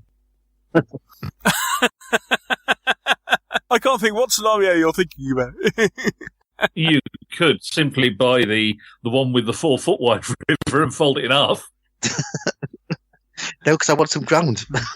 Oh, buy another mat. The mixed ground mat looks like it should merge with that quite nicely. It would do, but I'd rather just get one mat. Sorry, Cigar Box. I did try to sell you more mats there. Please no. Oh, don't worry, I'll be buying more of them. They got some nice mat. I missed the Roaring 20s mat looks lovely. Yes, as I said, I'd more go for the ones where the fact that the mat is not 3D is not so obvious. So the medieval city fight's quite pretty. The lava flats is great for alien planets. The ones with roads on work. The ones with built-up area roads on work quite well. For some reason, the one that you guys had with looks a bit cartoonish to me. I do like the ones they've done for Frostgrave. Yes. Particularly since they're very clearly, obviously, for specific Frostgrave scenarios. Yeah. The space mats look excellent. The Waterloo mat. The Waterloo mat. Go on, the Waterloo mat. Go on. This is now. I was looking at this when it first came out, and I thought, oh, it looks really good. But I'm not going to drop 50, 60 quid on a mat to play Waterloo. But they sent one for me, So I thought, yeah, I'll get it. It's lovely. It's done specifically for Blucher, but it worked really well for the 6mm game. Yeah, and it's all there, and it's just. And I even like the fact that they got names of they got Past Noir and. Lay Santa. They got all of the markets with their names on there, so it almost brings it down to a board game. And I think for Blucher, just using the cards, I think that's worked really well. And the thing I liked about it as well is that the fact that you got that, but so where Ugamon is, for example, you've got the walled orchard, and then you've got this cobblestoned area. So basically, what you could actually do is put a 6mm model of Ugumon onto the mat, and it'll look like, because it's surrounded by cobblestones and everything, and it should fit. That Waterloo mat, as I say, you almost didn't get that because Luffy saw it, and we put some of his 6mm French and British on it, and he kind of went, "Oh, I like this. Oh, I really like this." and of course, it's painted with all the contours in. So as we were saying earlier, it's designed to be laid over, laying over scenery, so you can actually put the contours in. But they're all painted onto the mat, so you can naturally see where all the contours should be. It's very clever, and I think they've done that with in conjunction with Sam Mustafa. Yeah, they did. I'm going to go out on a limb and say that's one of the ones I actually don't like. But then, as you said, it's really very much to each his own with these. There is pretty much something for everyone in the range. Yeah, and I suspect that some of my it would not surprise me to find the guys from Williamsburg picking up some of the ACW ones for Ultra Freedom, and then you could pretty much just lay the standard 6mm design of Forest on them where the trees go, and the rest would just do as is. As I was saying, when it comes down to the quality of the cloth, for example, looking at the deep cuts, the deep cut mats, they're really nice, but they're almost like printed on. The material, it's a bit like a standard bedsheet, isn't it? Yeah, it's a little bit thin. I mean, the deep cut ones have got pros and cons. I think they're possibly a bit clearer. I think they're more detail in them. Yeah. But it's on much thinner material, and it does have a habit of moving and bulging up, a little bit. If the deep cut ones are like on a bed sheet, these are like being on a blanket or something, like a throw cover for a settee or something. It's that sort of heavy material. But pro tip, if you want to break up the 2D printed texture, of course, is grab a handful of Lycan flock and throw it all over. Oh, yeah. With it being a fold-up sheet, at the end you just pick up the opposite corners with your mate and tip it all back into your scatter scenery box. Mm. We have missed one very important feature of the range. Go on. They will do them for you with a hex overlay. Oh, yeah. Yes, they do. Oh, yes. And squares and all sorts. Yeah. Basically, 1 inch, 2 inch, 3 inch, 4 inch hexes. So if you've got any game...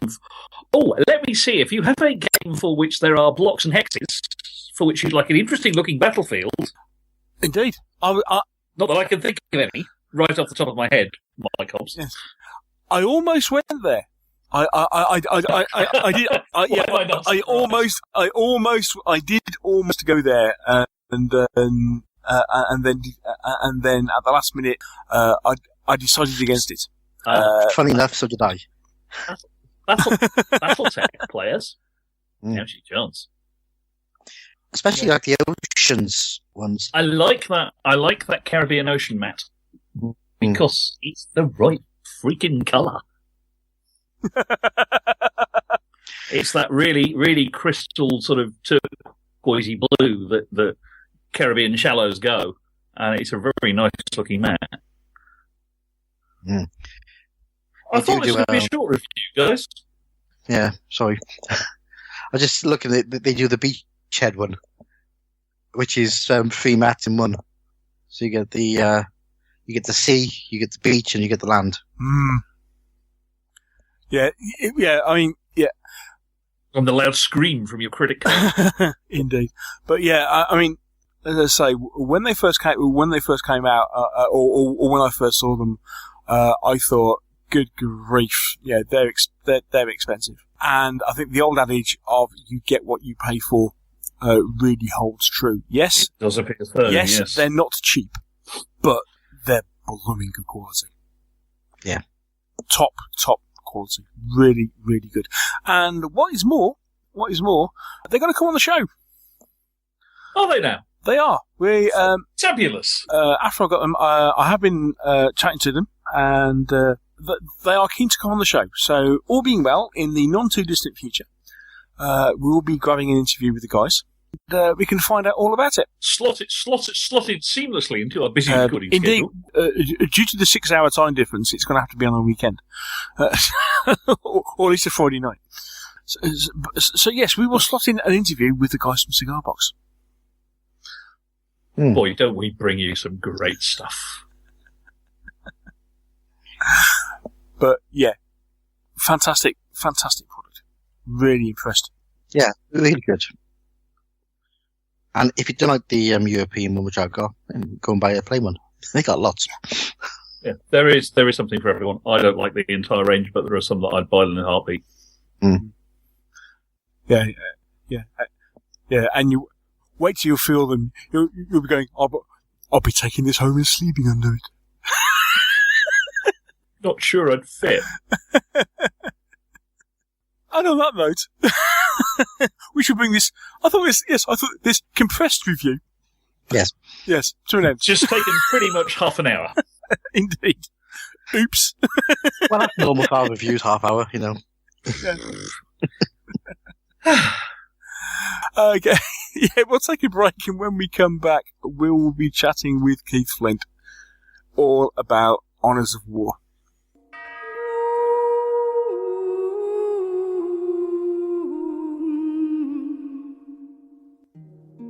Have you ever wondered what's going on in wargaming? We do too. So come with us as we go behind the hobby with the Meeples and Miniatures interview.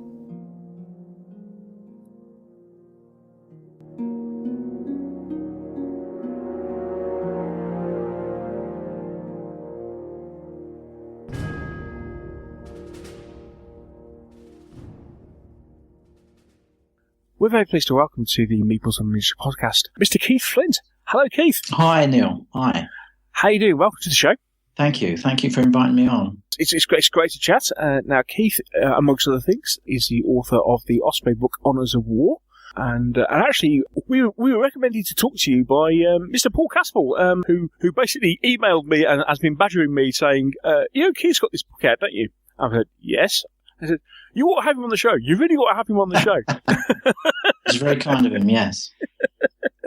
You've been very patient with this because I know we've kind of gone backwards and forwards with dates and various other bits and pieces. So thank you for bearing with us, and it's nice to finally catch up with you. That's no problem. I think it was partly my fault as well.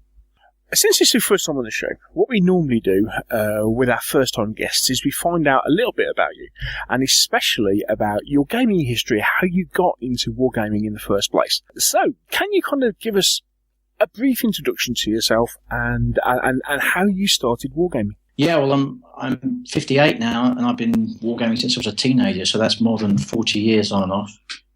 As seems to be traditional these days, our first encounter was picking up Donald Featherstone's war games in the local library, which I think, as you were saying earlier, applies to about 90% of wargamers of my age or similar age. Yeah, I was there. I've been there, done that. Yeah. Yeah, I've just started wargaming with the Airfix plastic figures, as so many other people must have done. And in fact, I stuck with Airfix plastic figures for many years, mainly World War II to start with, a bit of American Civil War to start with. I've never been much of a butterfly between various periods, never done more than about 3 periods at once at the same time. Oh, you have my envy, mate. couldn't afford it most of the time. Just couldn't afford it and didn't have the time or the motivation, I guess. But yeah, so I've been fortunate, managed to keep the hobby going over the years, different houses and different collections. Fortunately, I'm settled in a house now where I've got a reasonable size room that I can set out decent games on, and I've managed to keep in touch with a nice circle of friends, who are prepared to come round, and I can visit them. So I'm really, very happy with the way my wargaming is going at the moment. So when you said you started with Airfix and did a whole load of World War II gaming, what rules did you use? I started off using the rules in Don Featherstone's book, and then I moved on to the Practical Wargaming book by Charles Grant. Oh, right, yeah. Yeah, that was a big inspiration to me to move my World War II wargaming on, and I used those rules, very much enjoyed the book, and I kind of adapted them and changed them to my own taste over the years, but I stuck with those for many years. And then I moved on to.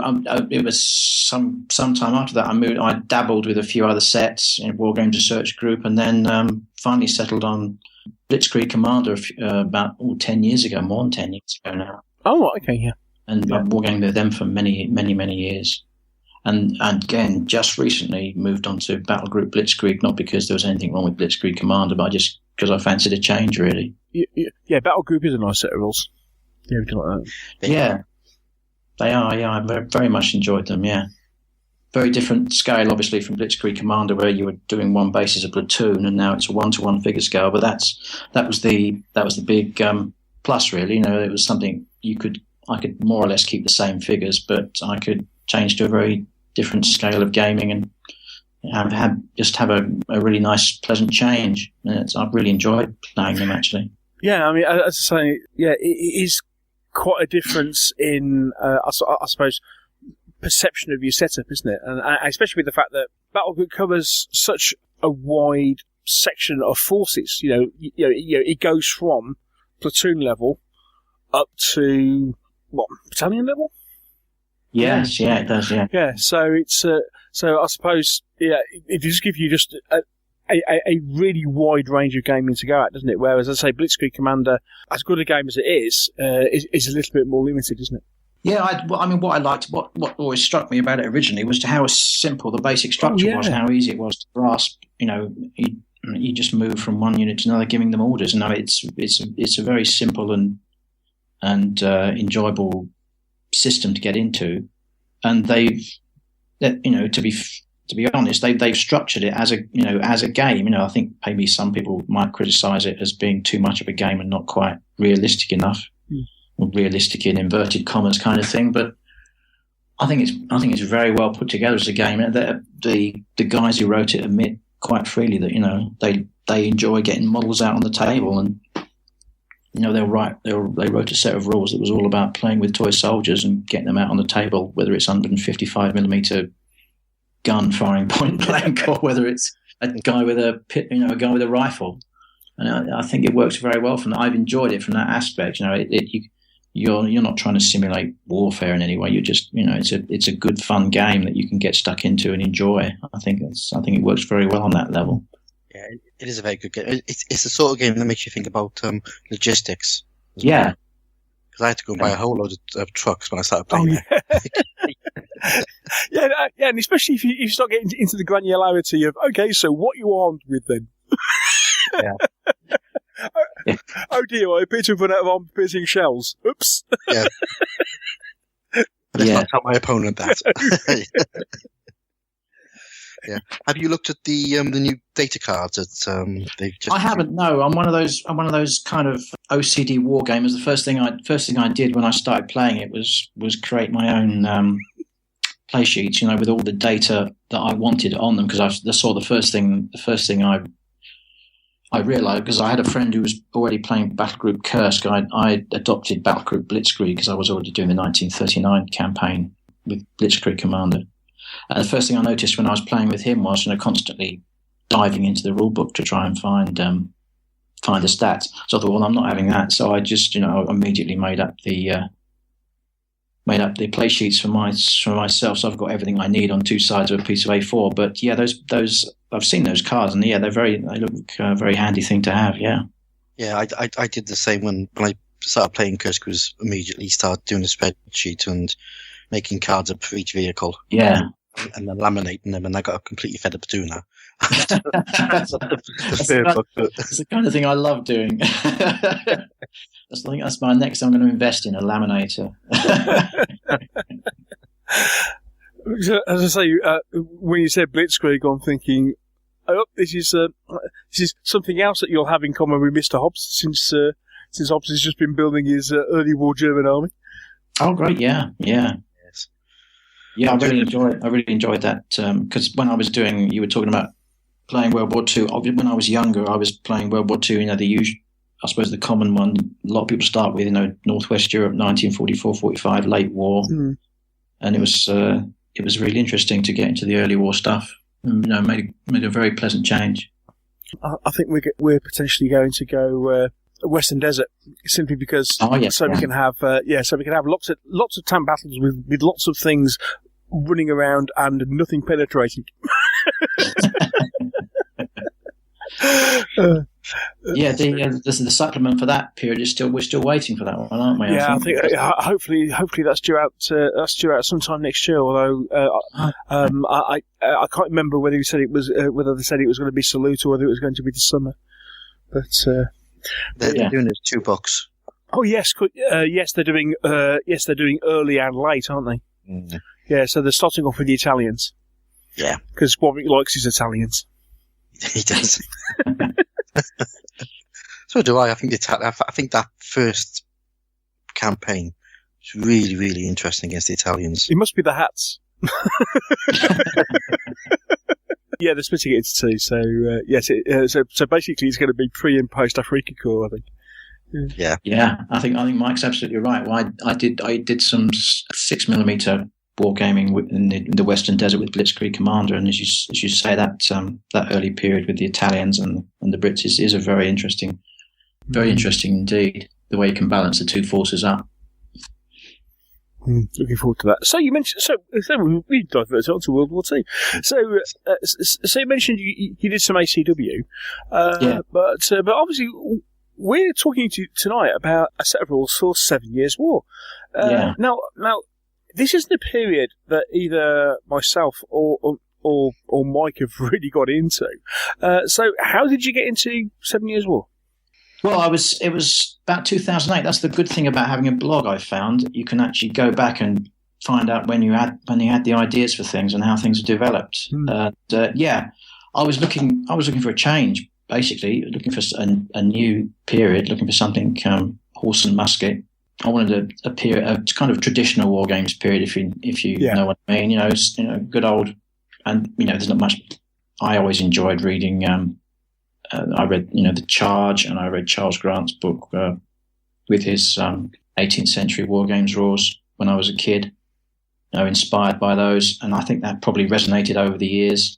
And I was just looking for something traditional, something colourful, with the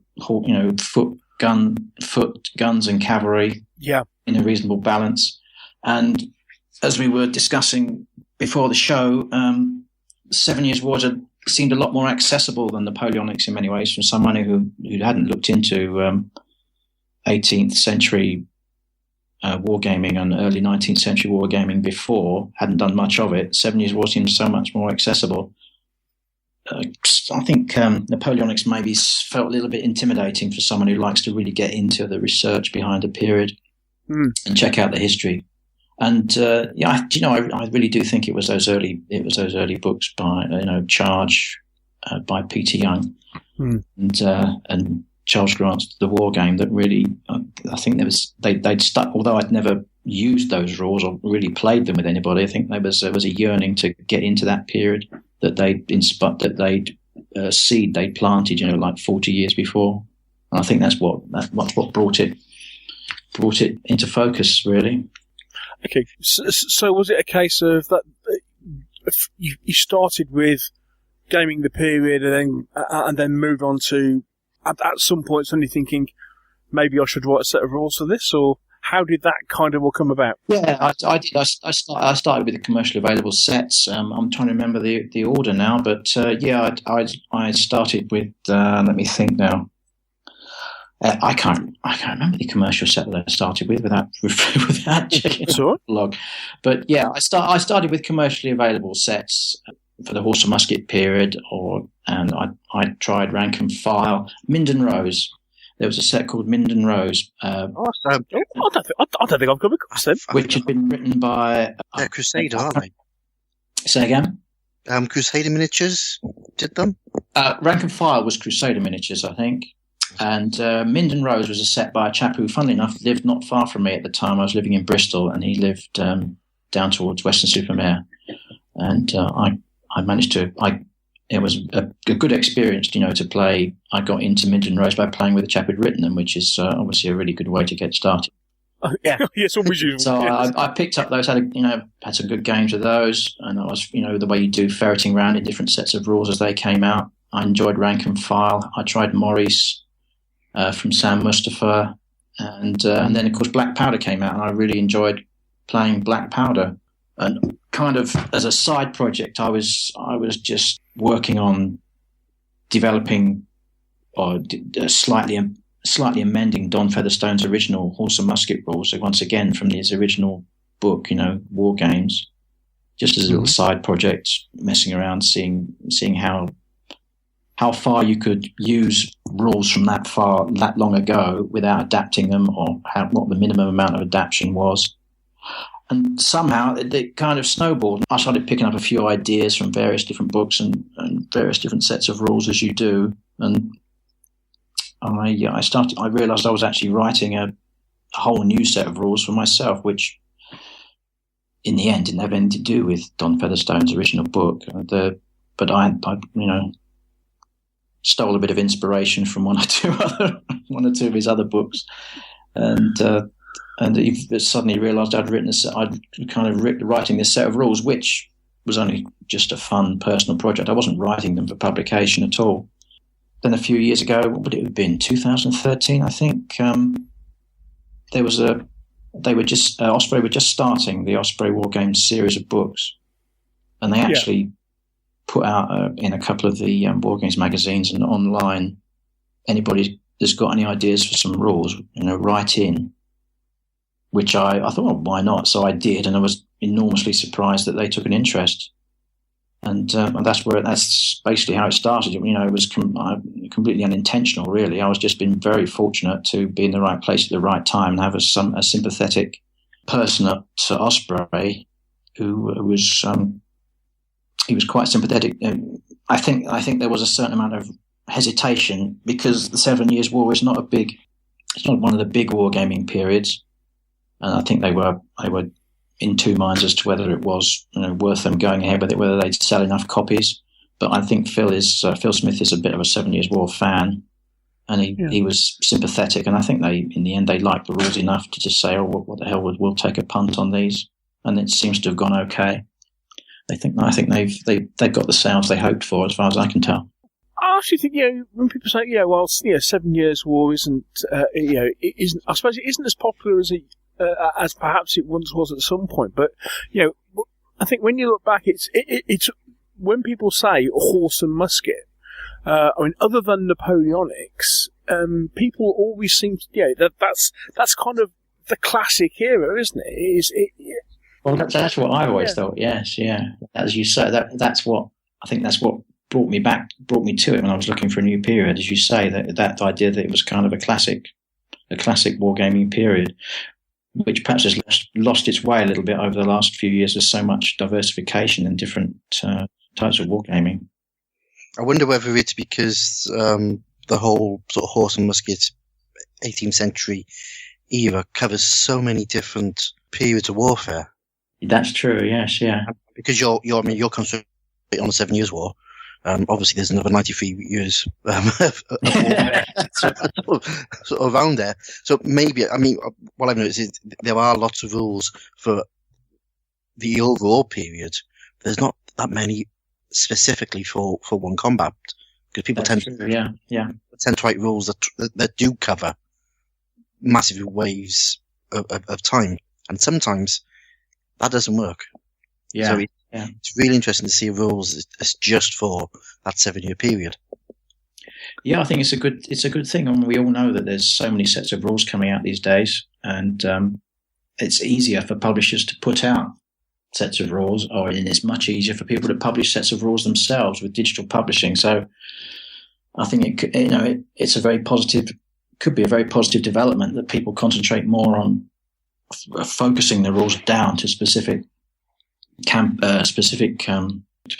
wars and specific campaigns, and producing a very focused set of rules, which is perhaps one of the drawbacks of Black Powder. I think that I had some great games with Black Powder, but there was the sense that it was perhaps a little bit too generic. If you were playing, you could be if you had the figures, you could be playing Crimea one week and Marbury in the next week, and there's a danger that it might end up feeling like exactly the same game or a very similar game. which Yeah, is a drawback to some people. Yeah, I mean, there are some rule sets that can do it. You know, that can give you a sort of core mechanic, and then you can tweak that to various different eras. But often you do lose something. Especially because there are some periods of warfare where things did change. Yeah, you know, you had these evolutionary steps. You know, like the Great Northern War, which I quite like. I see it as a step away from the sort of pike-based 17th century warfare that we saw in English Civil War to the horse and musket 18th century. It was that sort of step over when people stopped using pikes and started using more muskets. And, you know, there's other periods in time where that happened. Now, not knowing that much about 7 Years' War, would you say that the tactics of warfare did change during that period? Or yes, I mean it's hard. It was. I would say the war. You look at the earlier wars, like the war of the Let me get it right. The War of the Austrian Succession. That's from the 1740s. I mean, that is in many ways very similar to the 7 Years' War, but the troop types are a bit were different. The strengths and weaknesses of the various armies were a bit different. But then you go back to the War of the Spanish Succession, what we call the Marburin period, and I think that was significantly different. And then, of course, going the other way in history to Napoleonics, you do get once again a very significant difference. So I think that we keep coming back to that word, but you get that. I think if you're looking at the 18th century and you get that right in the bang in the middle of the 18th century is the 7 Years' War, and you do get that feeling that. You know, it was a really big conflict between 4 or 5, the main nations at the heart of Europe. And that word "classic" keeps coming up. You know, it's just an extraordinary conflict. And you never know, with the fact that like Barry Lyndon's coming out the cinema this week. As we record this, it's getting a new theatrical release. You never know. That might kind of inspire. You know how these things go. You know, some people might go to the cinema, see that, and kind of go, "Oh, that looks really interesting." Yeah, let's hope so. Well, as we've sort of been skirting around it, shall we start discussing your rules? Yeah. Please do. Yeah. Well, okay, so this is Honours of War, which is published last year. November the year before last. Yes, November last year. That's right. Yeah, sorry. Yeah. Time flies, doesn't it? It does, doesn't it? November 2015. Yeah, November 2015. As we said, it's specific 7 Years' War, actually specific to the European 7 Years' War. Yeah. That's right, yeah. Okay, so, you said, you contacted Osprey and said, okay, I've been playing around with and putting together a set of rules, and then, would you like to publish them? How did you pull everything together, as far as, the rules are concerned? What was your thinking behind developing your own set of rules, as opposed to using what was commercially out there? Well, it was very much an evolutionary process. I didn't really sit down. I didn't think, I've got some great ideas for a set of 7 Years' War rules. It started, as I mentioned, with just tinkering around with Donald Featherstone's old rules, and then just picking up ideas. And it was very much an evolution rather than any kind of design. I very fortunately picked up some inspiration from various places. And they kind of just grew over a period of 5 or 6 years, I suppose. They kind of came together, and then once again they developed during about the year they were in development and play testing. They developed a little bit more in that period. So very much an evolutionary thing, just picking up ideas and developing ideas as they cropped up, and as people on the playtesters suggesting, why don't you do it this way, and picking up on their ideas. So very much an evolution rather than a design. So the game, it's probably what I would call a sort of battalion level game, isn't it? Exactly, yeah. So your basic unit is a battalion, and it's made up of 4 or 5 bases. That's right. Yeah, I mean, I developed the game using 20-figure infantry units, straight out of Donald Featherstone. And as you say, the basic units are battalions of infantry, regiments of cavalry, and batteries of artillery. And I use 5 bases of 4, but as the rules explain, there are plenty of people out there playing them with 12-figure units or playing them with 36-figure units. It's fairly straightforward to adapt the rules. It just depends. It particularly depends on how.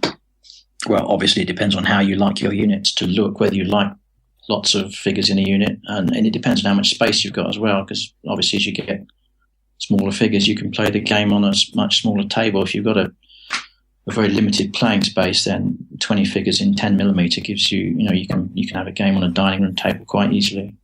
Yeah, because one thing I do like about these rules is you don't take bases off. No, exactly, yeah. The battalion is either there or it's gone, which you get this sort of level that sort of works. Yeah, I was funny enough.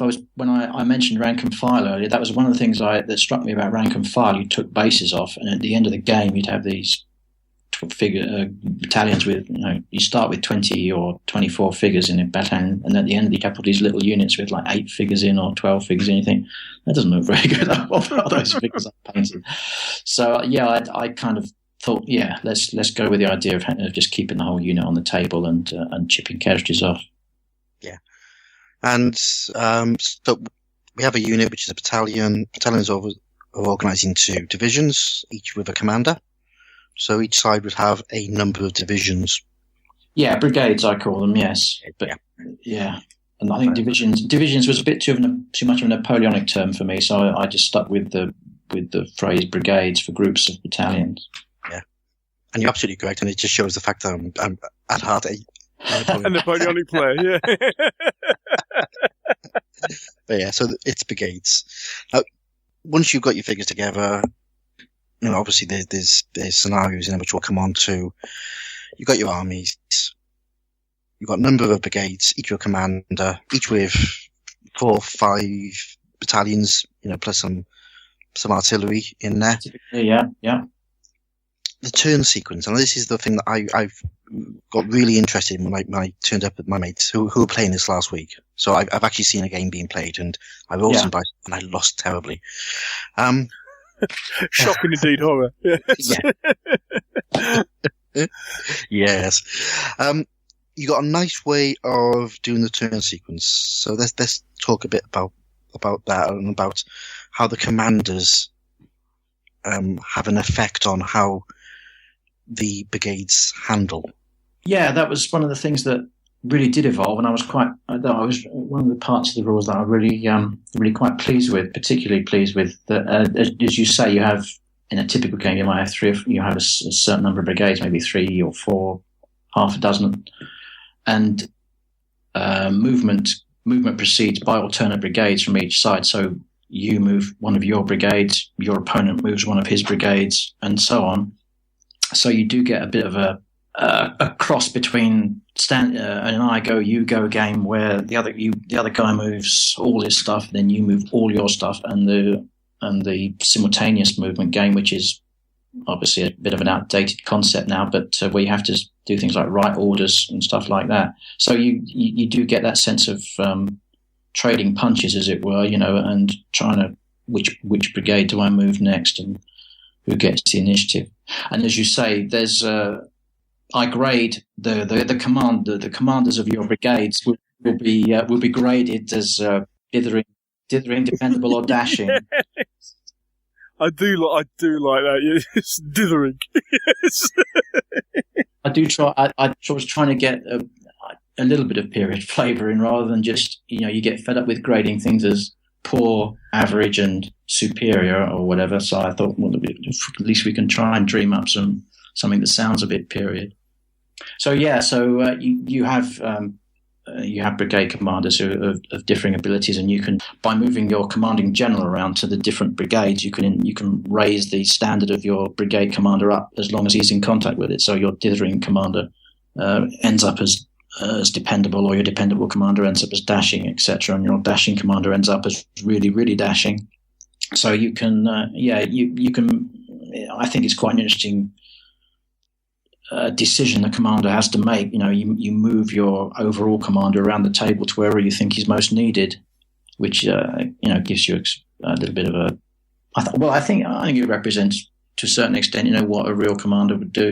He'd be looking to be where am I going to be most effective? Where are things going wrong? I better get over there and sort that out, kind of thing. The player chooses the brigade he wants to activate. He or she wants to activate. And you look at the class or the quality of the general, roll dice, cross weapons on the chart, and that basically tells you what's going to happen with that brigade. The number of... Yeah, a very straightforward D6 roll on a very straightforward table, and with the type of commander you'll have most of, with a dependable commander. If you roll a 1, basically you don't get a chance to move. If you roll a 6, you get a double move, and in between you get a standard single move. And if you're dithering, you don't get a chance to be. You don't get a chance to be a. You don't get a chance for a double move, but you get twice the chance of not being able to move. And if you're dashing, you're going to do something. You'll never get a can't do anything move, and you'll get 2 chances to do double moves. It's very, very basic, but most of the time you're going to be doing single moves, and sometimes you won't be able to do anything, and sometimes you might get a double move. And if you've got a dashing commander, then put him in the right place, and all kinds of interesting things can happen, especially if you're getting the commanding general up with him. Yeah, and there's also that chance with some generals where they're going to be forced to move directly towards the enemy and, if possible, charge. That's right, yeah. If you get an inspiring result with a dashing commander, you're stuck with charging anybody in range. Yeah. Tell you how. Yes. Yeah. Apparently, it's not what you always want. No, exactly. I managed. We had a recent game. I had a recent game a couple of weeks ago, and exactly that happened. And it was. As long as you've got players who don't mind being messed around a bit by the command sequence, if you know what I mean. There are some players who I can't move those guys, and get a bit grumpy about it. And equally, there'll be players who say, they would never charge into those 2 enemy units. But of course, in the real situation, they might not even know there's 2 enemy units there. I've just been reading War and Peace, and that Tolstoy is very strong on the chaos and the fog of war in black powder battles. Mm. And the fact that, you can say, you sit there looking at your war games table, that unit there would never be stupid enough to charge those two enemy units supported by a gun in canister range. But, you only got to read a few accounts to know that they probably couldn't see their hands in front of their faces, most of them, and somebody would shout them to charge forward, and they'd charge forward, and it'd be too late. Once they knew what they were charging, it would be too late. Mm. Mm. Well, that's the idea behind it, anyway. Oh yeah, and it's the first thing that jumped out at me. The first thing I thought, yeah, I like that. But I do like rules which force a bit of chaos onto the player. Yeah. You've kept movement nice and simple as well, which again I quite liked. So you've got movement distances for your troops, and if you move forward up to, I think it's 45 degrees. You can pretty much go wherever you want, but then if you want to go outside of that arc or change formation, you just lose half your movement. Yeah, half or a quarter, that's where the national characteristics come in. If you're a Prussian unit, then you don't actually deduct anything at all, which might seem a bit strange. But one of my basic concepts for the rules was, I wouldn't divide anything into more than 3 classes. I kind of call it a rule of 3s. So basically, you don't take anything off, or you take half off, or you take a quarter off is one of the rules of 3s that I use. So to make the Prussians the best and to reflect their excellent drill, they move to the flank or to the rear at the same speed they move to the front. Which some people might say, well, they probably wouldn't, but the amount of time it took them to make those formation changes and make those movements was within the context of the move duration I've chosen, which is 10 minutes. It would be only a fraction of that 10 minutes. So I thought, well, the easiest thing to do is just not give them any deduction at all. And if you're French, you'll take, as you say, you'll take a half move to the side. And if you're Austrians, you'll only take off a quarter move to move to the side. Just gives a basic difference give you a feel for the different nations. And it really can. Certainly, if you're playing the Prussians, it's a great pleasure to move them around the table without having to worry too much about taking movement off. Yeah, we were Austrians. Yeah, we had fun. Yeah, they're a good average nation to play with, I think. Yes. Yeah, it was definitely interesting. There was a lot of movement. I mean, movement in this game is very fluid. Yeah, I think it was something. It was something that I was inspired by the Black Powder rules, which have a very similar free and easy approach to movement, which kind of inspired me. I have to be honest. Yeah. And because an awful lot of rules for this period are actually quite prescriptive in exactly how you move your units, aren't they? Exactly, yeah. I remember, you and I both remember the old Wargame Research Group rules and rules like that. With, as you say, you'd spend half the move trying to work out exactly how many millimeters you could go, and it did get a bit tedious. And I think that was it. Let's face it, it was some people. I haven't had too much criticism in that respect, but I think I was worried that people would criticise them for the movement was too free and easy for that linear period of warfare where, there were problems with things did take a while to sort out. But it was a very conscious decision that, to make the game play more easily. And I think if you compare the 7 Years' War with, say, the Marlburian era, you will find that historically drill had improved to such an extent that there is a case for making the units in a 7 Years' War battle move a lot more quickly than they had in at the beginning of the 18th century.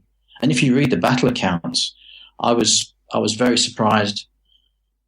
I read a lot of Christopher Duffy, and I read a lot of battle accounts, and especially the smaller battles. Which of course, as a wargamer, are your stock in trade. You play a lot of smaller battles, and they were running about all over the place, basically. They weren't lining up in two lines ponderously opposite each other, and after 3 hours advancing in stately lines towards each other, they were emerging unexpectedly from woods and through ravines, and different forces arriving on the table at different times in a lot of the smaller games, smaller battles, which Professor Duffy describes. And I got an impression of a style of warfare that was really quite different from the traditional idea of the 7 Years' War. So that fed into it as well, I think. Yeah. Okay. So we've sort of covered movements. Things move on quite quickly in this game. So combats, which is the other fun thing. Now you went for a very interesting. I'm not going to say mechanic, but an interesting thing that I had to look at twice, which was average dice. Average dice, yes. Average dice. And there was a thought that sprang to mind is that okay, it's like average dice. Was that just basically a case of you wanted a bell curve, but you only wanted to use one dice? Yeah, that was another basic decision on keeping the rules as simple as possible, which I did want to do. Each unit would fire. You would only roll one dice for each unit. You wouldn't roll per base or number of figures. You would just have a unit and you'd roll one dice for it, and there would be one result. And I quickly found, I like that idea, but a D6 just gave you too much of a spread. So it just seemed like an obvious idea to just use an average dice, so you could continue using a single die roll without worrying about having saving throws and things, and just use one roll, and you wouldn't get too much of a difference between a really good roll and a really bad roll, or a less of a difference, shall we say. Oh, so you never considered doing the 2d6 route at all? No, I didn't really. No, I just wanted. I think with 2d6 is it just it's probably a bit too much for my brain to cope with to decide all the different probabilities. But yeah, 1d6 seemed perfectly adequate to me, is all I can say really. And I just found that an ordinary d6 was producing a bit too much variety. Yeah, and a D average just seemed to work nicely. It's one of the problems I have with American playtesters and American wargamers. We can't buy it. We don't have average dice in this country. They keep saying, and they can't understand why the rules are in centimeters either. Well, I was going to say, as soon as you saw it, it's like, okay, that's not the. I mean, okay, you stipulate to turn around and say, oh, okay, yeah, just use the D6, and if you roll a 1, that's a. Yeah, if you roll a 1, that's a 3. If you roll a 6, that's a 4. Yeah. And it's like okay, but as you say, an average dice would not be the thing for me that would immediately spring to mind as the dice to use. It has to be said. Yeah. Well, I'm sure there's many ways to skin a cat. There's many ways. I've never approached these rules with the idea that there's something that they're absolutely brilliant or there's something special about them. People have been very kind about them, but I always listen to what people have got to say about the way they play and the things they like to do or things they're not quite happy with. Okay, well, since you brought it up, and diverging just for a second, why is it in centimeters and not inches? It's just more flexible. They were written in inches for my 28mm figures, but when I started to think, well, I've got to make these rules available for people using 15, 10, 6mm figures.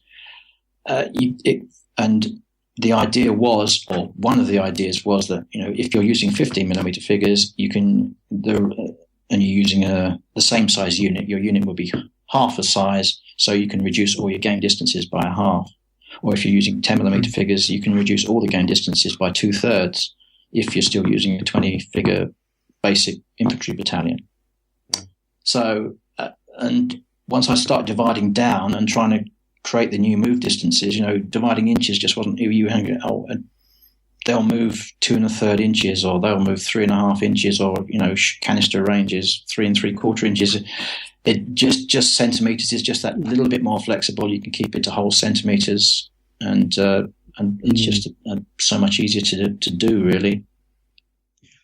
Plus, it's a proper European game, so we should have centimeters.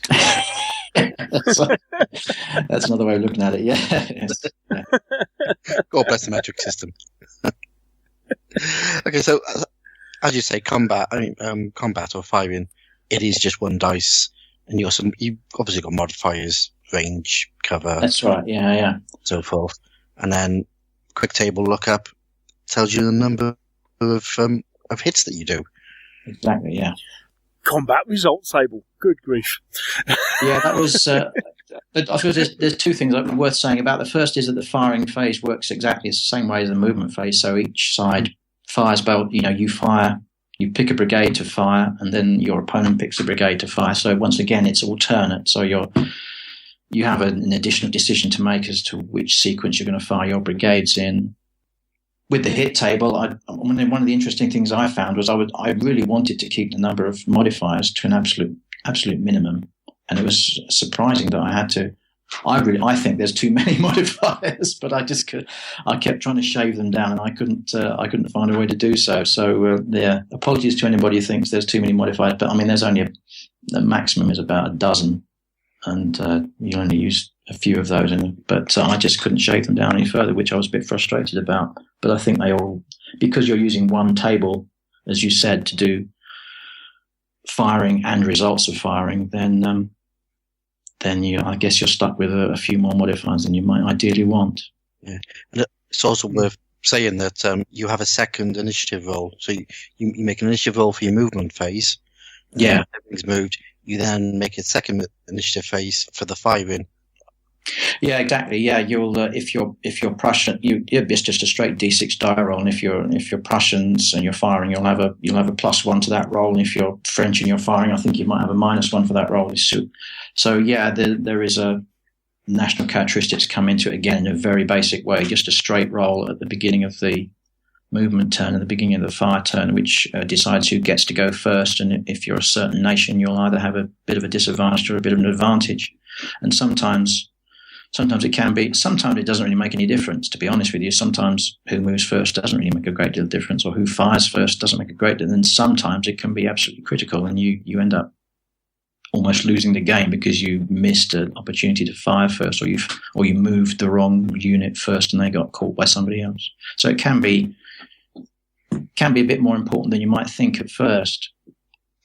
And the ranges, so for 28mm sort of musket range, up to 10 centimeters is close range, and then up to 30 is long range. That's right. Yeah, I read something on a Wargames blog years ago, where somebody made the fairly obvious point, which obviously I hadn't thought of, was that the basic musket range was, broadly speaking, comparable to the frontage of an infantry unit in line in this period. So, even in previous and later periods, with your typical 500, 600 man infantry unit in 3 ranks, they would something like 200 paces long, and effective musket range would typically be something like 200 paces. Then a lot of people would say, really effective musket range is a lot shorter than that, which is why I have the close range.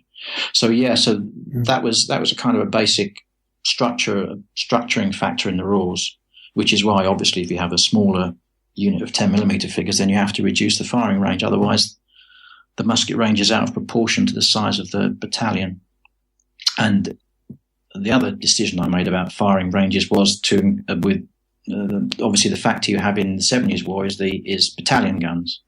And I ummed and ahed for a long time about should I have separate battalion guns, or should I just include the battalion guns in the fire of the infantry battalions. And I decided for the latter in the end, just for simplicity. And so I increased the long range out to 30 centimeters to include the fire of battalion guns, which, from what I've read, mostly tended to fire at short range, particularly with canister, rather than using their full capability. So that's why the range has crept out to 30 centimeters, just to simulate the effect of battalion guns. So the one dice roll that you make for firing, obviously, cost reference to that, and that then gives a number of hits that you've done against your opponent. That's right, yeah. So each unit can take 5 hits? Yep, that's right, 5 hits, yeah. They're destroyed at 5 hits. At 4 hits, they run away, but they can be rallied. At 3 hits, they have a slight detrimental effect to their fighting power. And at 1 and 2 hits, they just carry on as normal. That was another simplifying thing, which I'm quite pleased with. There is no morale phase.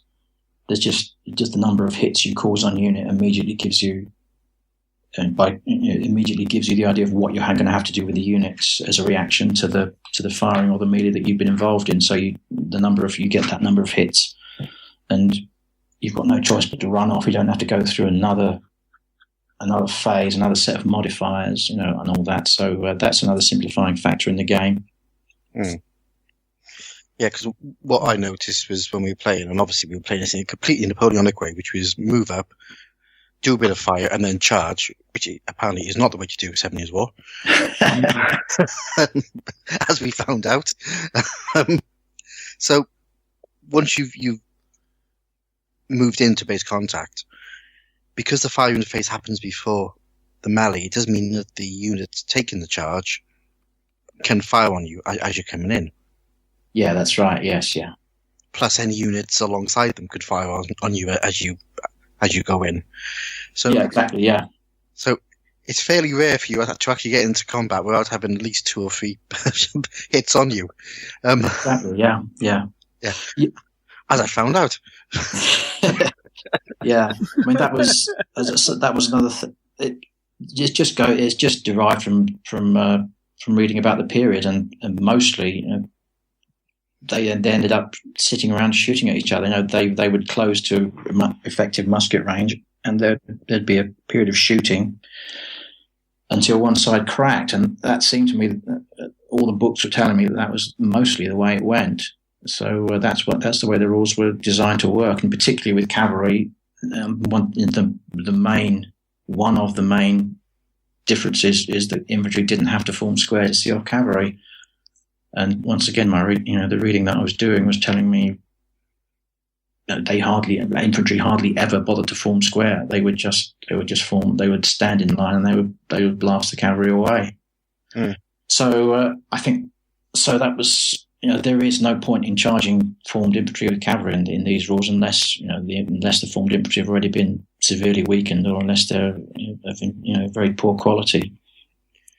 Yeah, we found that out. Yeah, glad you. It's basically interesting that like combined arms, as a Napoleonic player would play combined arms, doesn't work at all. Doesn't work. We actually worked out towards the end of the game that the best way to do is, as you say, close up to about 10 centimeters, get some firing, and then if you've got a unit behind your frontal unit, and you can get the two movements, you can then move through the unit at the front and then charge in with a fairly fresh unit. If you can get the double move, yes, exactly. Yeah. That didn't work either because we just got shot up on the way. But anyway. Yeah, the idea is, it's attacking is quite tough with these rules, but you, as you say, you soon get the idea that you have to create a superiority. You have to have a second line, and you have to have guns supporting you. And you have to think about constructing, and you can't just charge in. You have to think about constructing a bit of a tactical advantage before you can disturb your opponent, really. One thing I actually found, we talked a little bit about artillery. One thing I found really interesting in these rules is the amount you put into actually limbers and the movement of artillery. In the fact that you tend to find in I would suggest the vast majority of games, people don't tend to worry too much about the limbers and all the paraphernalia that goes alongside an artillery gun of the period, so it was quite interesting to see that as soon as you start discussing artillery, actually, there is very much a case of limbers is an integral part of the artillery rules and the way you move things around. Yeah, but I can distinctly remember reading an article in one of the Wargames magazines many years ago where the author was very much saying that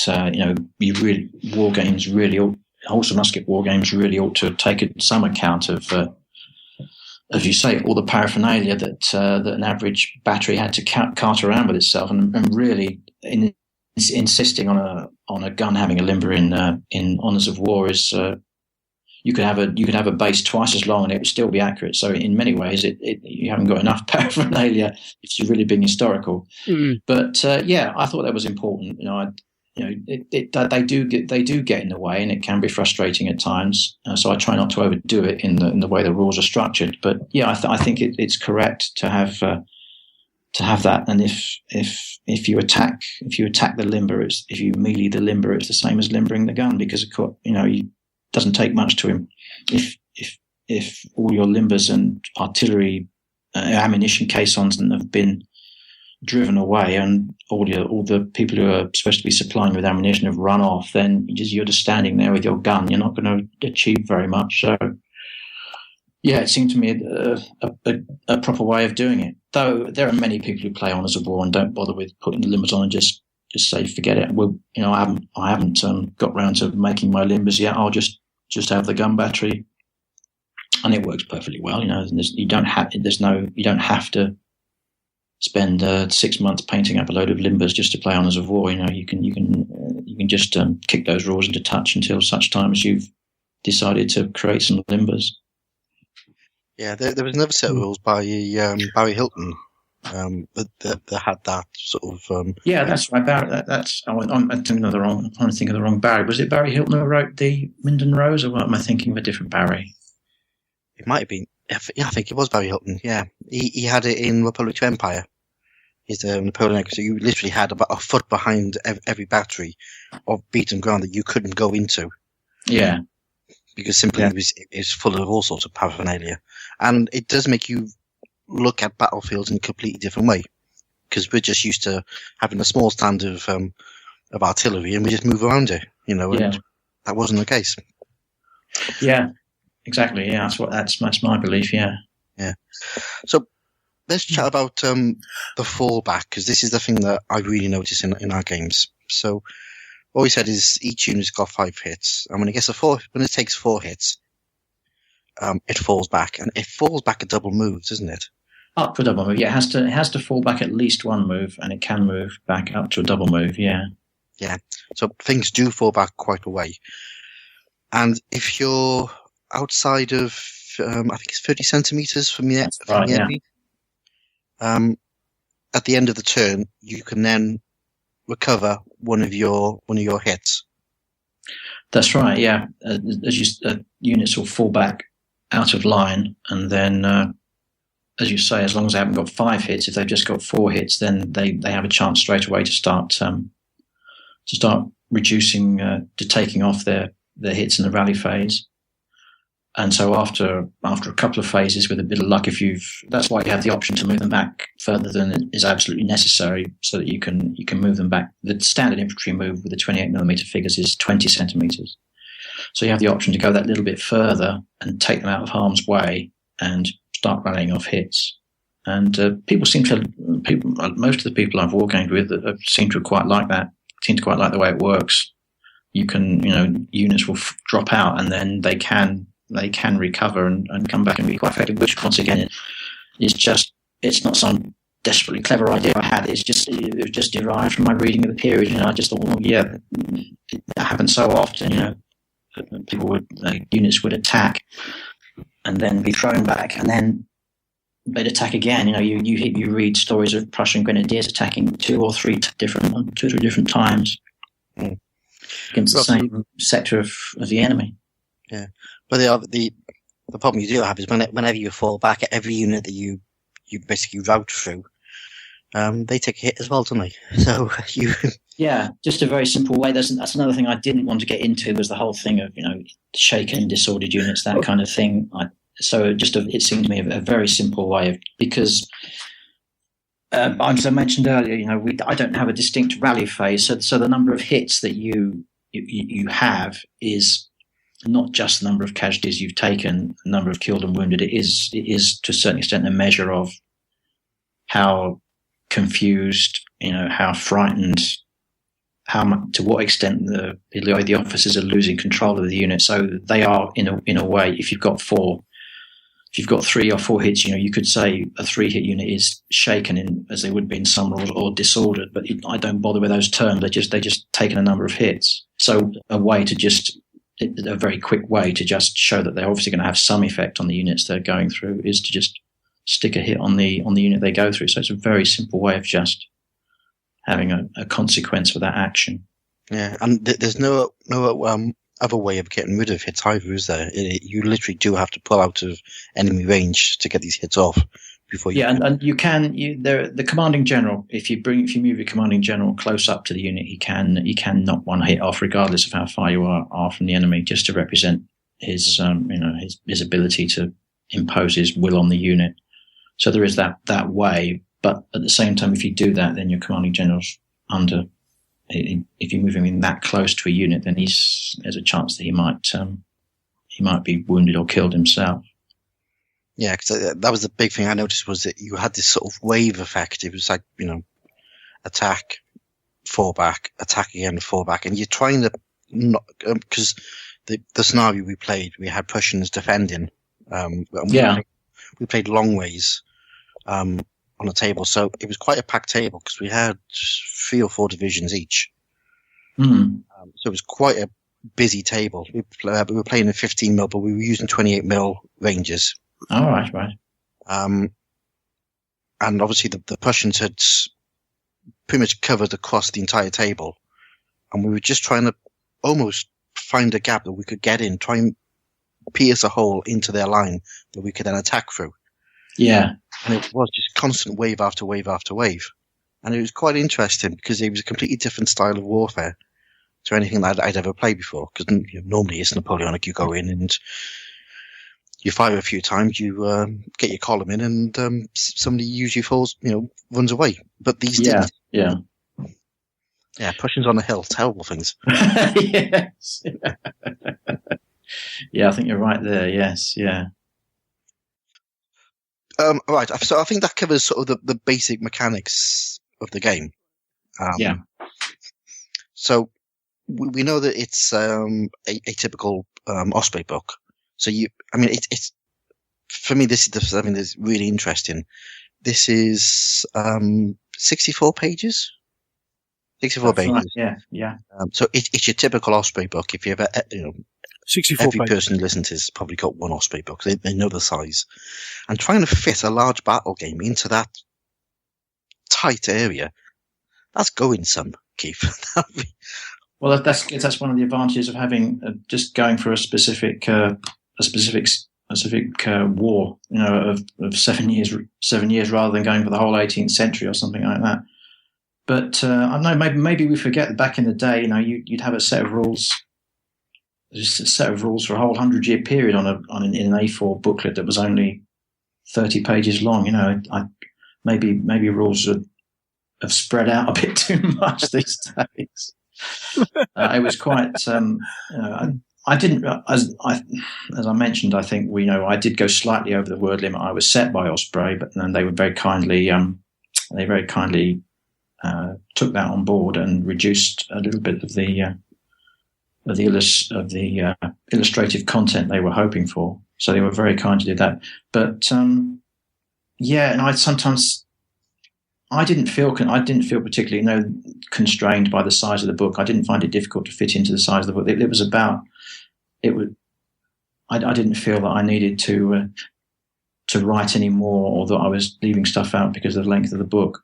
I suppose the only thing that it does stop you doing is to provide a background, kind of an author's notes kind of thing. I did have a feeling that, wouldn't it be great if I could say why that rule was that way? Or you could imagine people picking up the book and saying, "Oh, I don't like that," or "That's wrong," and it'd be great to have a couple of paragraphs where you said, "Oh, well, the reason it works like this is this," and it might, it would illuminate people a bit. So you do lose that ability with a small book like this. But apart from that, I think rules could, frankly, I think a lot of rules could do with being a bit more concise these days. Well, since you're here, and we have the opportunity to ask you a question. There was one thing that as I was reading it, there was something that immediately sprung to mind. I must admit, I was texting Mike, distracting him from him playing a game at the time. But one thing that immediately sprang to mind. Okay, choice of ground scale. Okay, so it's what's it? 1 pace is 2 millimeters. Well, with 28mm figures, 1 pace is 1 millimeter. Yeah. Yeah. Okay. You made the decision that so if you're playing with 28mm figures, an infantry unit is made up of 5 bases. Each base is 40 mil square. That's right. Yeah. Okay. So your ground scale is 1 pace is a millimeter. 1 pace is a millimeter. Okay. So one wonders, and this comes from somebody who is at heart a bit of a 6mm fan. From a look and feel of the game, and looking at actual ground scale compared to figure scale, why did you choose that ground scale for a 28mm figure as opposed to going let's play with 6mm figures, for example? Well, the simple reason is I'm a toy soldier person. One of the reasons I enjoy the hobby is just. Well, my name for the hobby is playing with toy soldiers, really. So I just like toys. I like toy soldiers of what I would call Yes. a decent size, I gave up. I gave up playing anything less than 15mm, a good few years ago, and I just like that size of soldier. It didn't seem to be another choice from me when I started thinking, 7 Years' War. I didn't even consider using any figures smaller than 28mm, because it was just about the look of the unit on the table, showing off the uniforms, that kind of thing, the colourful flags and all the rest of it. So that was why I picked them, and really the developing the possibilities for smaller figures was something that came up when I realised the rules were going to be published. You suddenly realise, oh crikey, yeah, people are going to want to play these rules with 6mm figures. And obviously, if to take an obvious example, 15mm figures and a 20mm and a 20 figure unit, the unit's half the size, physically half the size on the table. So your ground scale is doubled. So you're into 1mm is 2 paces. And all your distances are hard, so you have the choice of playing on a much smaller table. So the 1mm 1 pace only really applies to the 25 to 30mm figures. Whereas I must admit, I personally would look at the thing of going, well, actually, I just still use a 28mm base. I just put a lot more figures on it. Yeah, that's exactly. I think that's a very good idea, and I think that's a lot of people have done that, which is something I try and bring out. There is a section in the rules which deals with basing and number of figures you use, and I think that's a great idea. People are using 15 or 10. Somebody likes to use 36, 48 figure units and loves the look of, say, 10mm big 10mm units on the table. Yeah, as you say, use the 28mm game distances, 28mm unit sizes, and just fill the bases up with 10mm figures. Look fantastic. Yeah. Yeah, because as you're saying, is in a single what would be a 5 base unit in 20-man unit in 28mm is actually representing what, 600 men? Yeah, that's the idea. Yeah. So it was just a thought, and obviously from a period point of view, and as so many people point out, it is an incredibly pretty war. The uniforms and everything were just, it was stunning to look at, wasn't it? Yeah, that was very much part of the attraction. Yeah, as you say. I think it's kind of officially that period that they call the Lace Wars, isn't it? Yes. So very much so. Yeah, that was very much an attraction. I did notice that despite the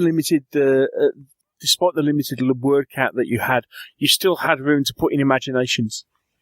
Well, just a very small, that's a small section on imaginations. I think a lot of people, from the original Charles Grant book, which wasn't based, the forces he used in his original book back in the 70s wasn't based on real countries. It was based on 2 imaginary countries, so the seed is there straight away. But yeah, the imagination seems to be a very common theme, particularly amongst 18th century wargamers. People love to dream up mythical Central European nations, it seems to me. So I think it was only fair to make a nod in that direction and encourage people to see how easy it was to adapt the rules to any imagination they wanted to create. Yeah, it is interesting, isn't it? That seems to be something that is particular to that period more than many others. I mean, do you think it is essentially a legacy of Don Featherson? That's the only thing I can think of. Yeah, and Charles Grant and Peter Young. Yeah, it just seems to me there is that tradition there. I mean, I can't see why you wouldn't have imaginations in the World War II. Perhaps it's the distance, the unit, the period is away. But you think of ancients, very few people seem to bother with imaginations in ancients. People stick to the historical countries.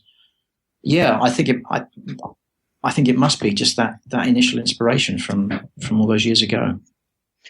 I suppose also it's a case of Central Europe in that period was made up of so many different odd states and duchies. Yeah, Germany in particular. Yeah, as you Yeah. say. So sometimes you sort of think, well, it kind of works because nobody really knows, whether it's made up or whether it's an actual state.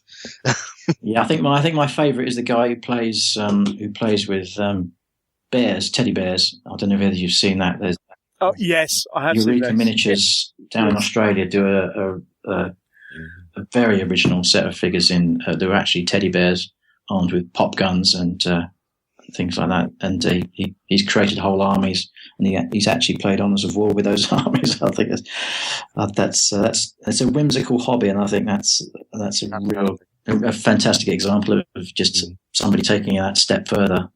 Brilliant, absolutely brilliant. So just getting back to the book again, just to finish this one off. Obviously, we got all of those in there. You were obviously tied down with the amount of sort of backgrounds that you could give and design thoughts. Yeah. You have got some scenarios in there, which is good to see. Yeah. Said 8 scenarios? No, just the 4. It was all I could squeeze in, unfortunately. But I did want to demonstrate that you could use the rules for a very small game with a handful of units on each side, maybe as few as 4 units on each side, just to get you started. If you were developing your rules, this was something that Osprey, to be fair to them, the thought was important. That if someone was getting into the period, they wouldn't think, "Oh crikey, I have to spend the next 2 years creating a 30-unit army." So I think they like to. And I think you guys probably know better than me. The way that the hobby has developed recently with games like Saga, where you can start into a new rule book and a new period by just creating a couple of dozen figures. And I think they're very well aware of that. So they wanted to show people that you could collect half a dozen units and play this game straight off. So that was a major reason for the scenario. And plus, I wanted to emphasize to people that the period wasn't just about lining guys up on the opposite baselines in a nice line with cavalry on the flanks and just advancing towards each other. And that, as I've said previously, reading about the various battles in that period, particularly the smaller ones, they were a mess. Units coming from all directions in individual groups with gaps between them, and the more attention you pay to the type of scenario you employ, the more fun you'll have with the rules. And so the 4 scenarios try and demonstrate the way you can set up a battle a little bit differently than just line up opposite each other and have at it. Mm. Yeah, which is good. And it also means people like myself and Neil and a few others who play Sharp Practice, because of the way that the groups are created in Sharp Practice, whereas it's 8 men, usually in a 4-inch sabo base. 2 of those would equate to one of your divisions quite easily. So with a Sharp Practice force, you pretty much got a whole division. Yeah, just using them on a different scale. Yes, indeed. Yeah. Which is great because lots of reuse. But you have got an awful lot of stuff online for this. You've got a really good site. Thank you. Yeah. I thought it was important, in this day and age, really, to because I, to be honest with you, I had wonderful support from Osprey, but one thing they weren't really doing was providing, any kind of online support for the series of rules they were bringing out. So I just thought it was important. As a rules consumer these days, I kind of expect to be able to go online and get some information. If there's stuff, there's always bound to be something you don't understand or you don't agree with or you've got something to say about. And in this day and age, it seems so obvious to create some kind of forum where people can come back at you or ask you questions. And I thought, let's be honest, I thought it would probably enhance the sales as well. People can come onto the forum, see there's a lively discussion going on, and it might encourage them to maybe buy the rules and see how they get on with them. Yeah, and especially with the Osprey rules, because they're about £11, £12. Yeah, $11.99. Yeah. It's not a big punt, is it? No. If people go to the Honours of War website, which is honoursofwar.com, have a look around there, jump on the forum. We got Keith's notes which I do think the author's notes are really, really important, because knowing what was in an author's head when he was writing a set of rules, I think answers probably all the questions you're ever going to ask. But you've also got a great download section as well with all the play sheets. You've got a lot more scenarios on there. The errata, some amendments and clarifications. So there's lots of stuff on there. And if you're interested, £11, it's a snip. That's a round in some pubs. So. And as you say, this is not a game where you need to have hundreds and hundreds of figures. If you can play a sample game, using a division, you don't need that many figures. So it's one that's worth looking at. Yeah, I'm very pleased with Osprey for bringing in, for doing this. I think it was a good thing they've been doing. They're very diverse set of rules they've been bringing out, and as you say, sticking with that £12 format. Obviously, they have produced the odd set of more expensive rules, but I think it's a very positive thing. As you say, invest if you've got half an interest in a set of rules and you're thinking, shall I, shan't I? If they cost £30, that's a real downer, isn't it? You think, can I really justify £30? And if you're thinking about using 2 or 3 different sets of rules, shall I use this set or that set? Let's buy them and compare them. All of a sudden, you've spent £100 on 3 sets of rules. Mm. And for anybody who is a bit worried about average size, don't worry, you can get them as long as you live in a civilized place. But as I say, there are notes in the rules to say, oh, by the way, if you can't get hold of them, this is what you do anyway. And you only need one. Okay, as we're looking at the rules, obviously not every nation in the rules are the same, so you do introduce, as we talk about imaginations and various other bits and pieces, you do introduce national characteristics, and as we've already suggested, Prussians appear to be a bit good, whereas French maybe not so much. How did you actually look at producing those national characteristics? Yeah, well, I wanted to keep it as I thought national characteristics were very important, but these are a simple set of rules, so I wanted to keep it as simple as possible. So a good nation will have more chance of having a dependable or dashing brigade commanders, because you'll roll for those before the game starts. You'll have more chance of getting the move initiative, more chance of getting the fire initiative on those simple die rolls. You'll change formation quicker if you're a well-drilled nation, and your artillery will deploy quicker. Those are the basic ideas. And in the national differences section, I do try and give, for people who are new to the period, a basic rundown of how good the units were, so you can get an idea that which units should be graded superior, which units should be graded standard, which units should be graded inferior. So you get a little bit of historical background as well, just to nudge you in the right direction. So I think it's a very useful section. I think a lot of people who've commented on the rules have enjoyed that aspect of the rules. You have to take that into account when you're fighting, and you have to take that into account when you're setting up scenarios. More importantly, there is a point system, so you can balance your forces out if you want to for an encounter, a game. But yeah, I find it a very interesting aspect of the rules to have a smaller, better force against a larger, lower quality force. Hmm. And it's a nice, simple little tweak, but it does work. And I noticed a difference, because obviously I was playing against Prussians who were very good, and I could do all the things I wanted to do.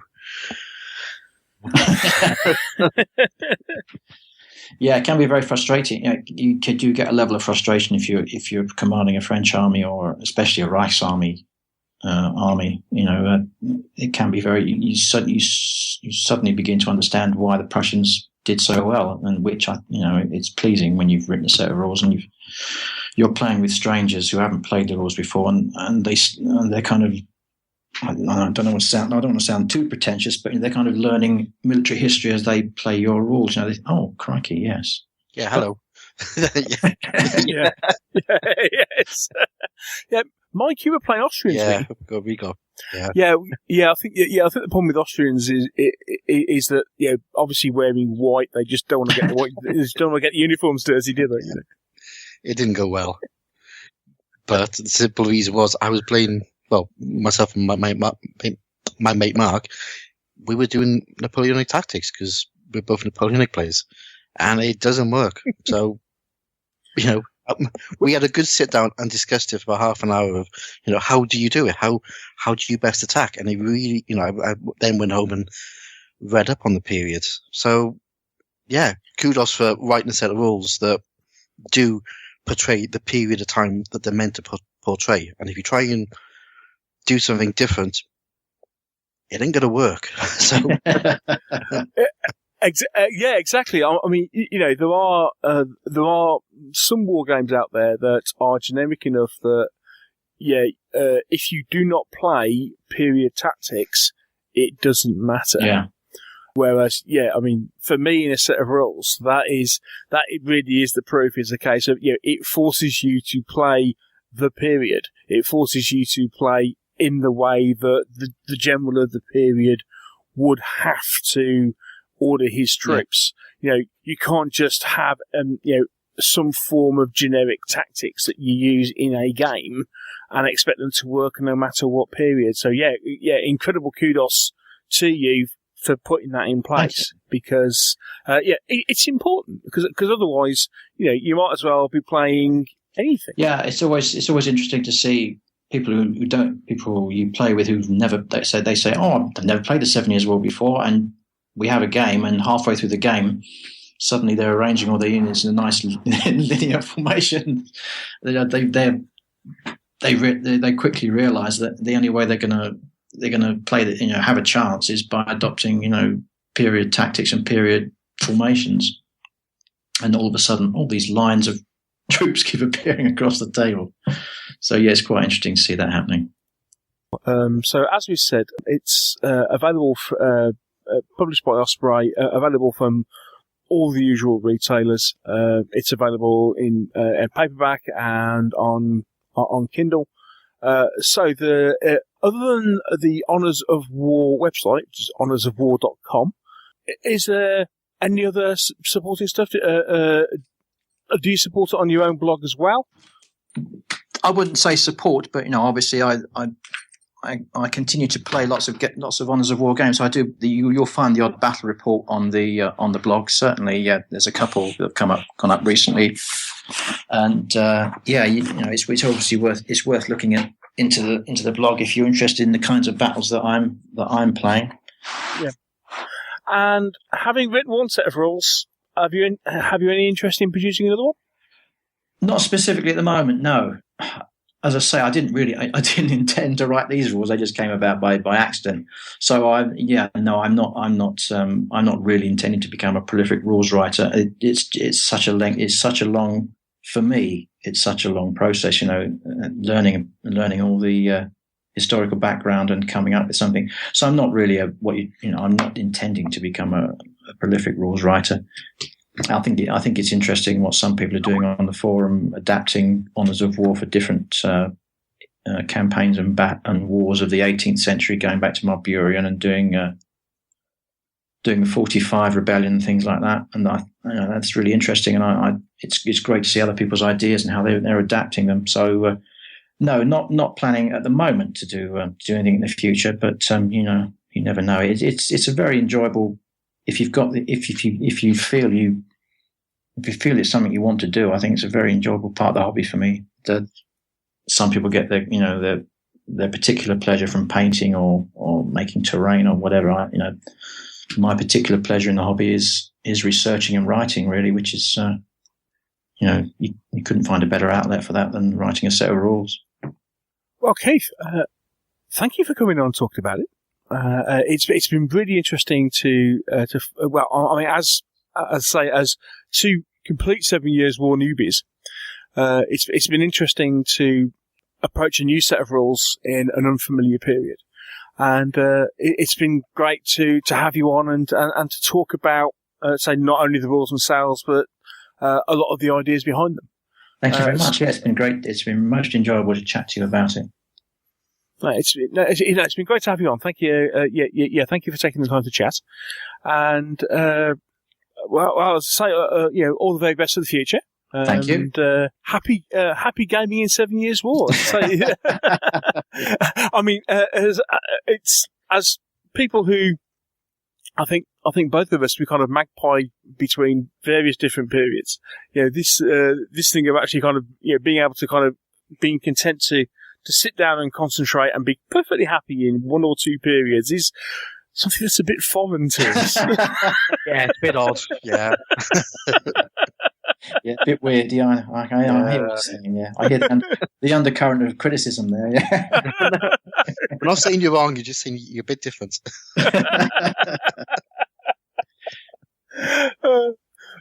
I'll tell you, mate. There are times when I look at my I look at all my armies and kind of go, and all my armies resplendent in the box, unpainted. Kind of go, at some point, did I get this wrong? Maybe I should have just chosen one period and stuck with it. Which one, Neil? Which one? Well, it's a very tempting hobby to be at the moment, isn't it? There's so much stuff out there and so much to tempt you, and it's so easy to get hold of figures and books. Indeed, it's no wonder that people diversify. Although there is one piece of news I do have to raise right at the end.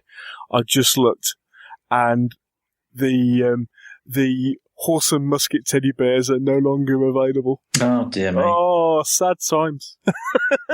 Get on eBay. Anyway, Keith, thank you so much, Thank you. All the very best with the rules. I hope they continue to sell well. Thank you. They're a really interesting set of rules, and we've really enjoyed looking at them and playing them. Yeah. Thanks very much. Very good. Well worth picking up. Okay, take care. Bye bye. Bye bye now.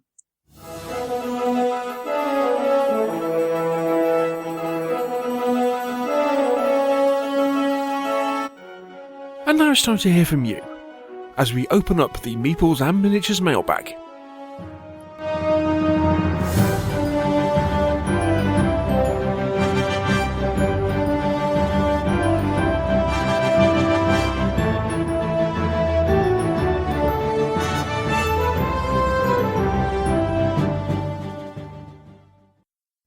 I posted up a couple of days ago that we were recording, and if you had a mailbag question, could you post it for us?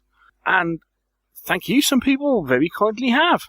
I posted on the Facebook group and on Twitter that we were doing recording a new show, and I thought, has anybody got any questions? To do a very quick mailbag segment. And some people did. So Is this you nicking my idea again, Mr. Shuck? what you mean? Your live Twitter? We were doing this now. Please reply back. Yeah. I'm not nicking it at all. Nobody replied on Twitter. I did it a couple of days. I didn't do it live. So I don't think plagiarism comes into it whatsoever. You're claiming the intellectual property of my idea, aren't you? I couldn't possibly comment. So anyway, passing quickly on. Thank you guys for those who posted questions. And we got a couple of short ones, and one which as soon as the first question, as soon as I read it, I thought, oh heck. Yes, me too. Okay. Hello to John Steed from Canberra, Australia. Another Australian listener. Cool. Hello, John. And funnily enough, good day, mate. You went there, I didn't. Funnily enough, this was the question that we were meant to discuss on the View from the Veranda podcast, and we never got round to. Okay. John's question is, with the UK being the traditional home of many Wargames miniatures companies, what effect do you think Brexit will have on the industry and companies, both the big ones, i.e. Mantic Games Workshop, Warlord, and the smaller ones? Oh dear, he went there. Well, we are starting to see the effects already with companies who, import into the UK, prices are going up. So I think we've seen quite a few shops having to put their prices up of stuff that comes in from abroad. See earlier discussion of deep cut. Yeah, I know the people who import, small companies who import in are having to change what they're stocking. So yeah, it's going to have an effect. Yeah. What the effect is going outside of Britain, or from Britain out to Europe, probably won't have that much to be honest. It might, because some of the tax laws are already a mess for shipping things around Europe, and I'm sure they're not going to improve. Yeah, as I say, I think the immediate impact is that obviously, the immediate impact of the result of Brexit was that the pound went through the floor. Yeah. So if you're outside of the UK, Tell my holiday spending money that. Yeah. Yeah. So if you're outside the UK, now's a good time to buy from a UK firm. Indeed. Now, but the upshot of that is twofold. Obviously, as we've already said, imports have immediately become massively more expensive, which especially affects the small importers. I mean, anybody who's read, who follows the Dice Bag Lady, for example, will know the immediate effect that has had on Annie and what she can afford to stock. And basically, she's actually stopped stocking some companies because she can no longer afford to stock them because their figures prices have increased. Fundamentally, the exchange rate makes the British price prohibitively stupid.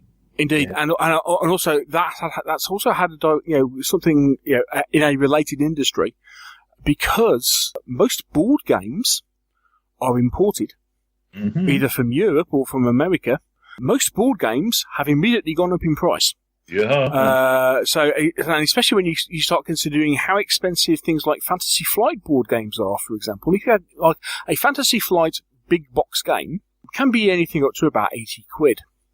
And that was before the pound went through the floor. So, you have already seen stockists are a lot of board game retailers, because they don't keep a lot of these things in stock.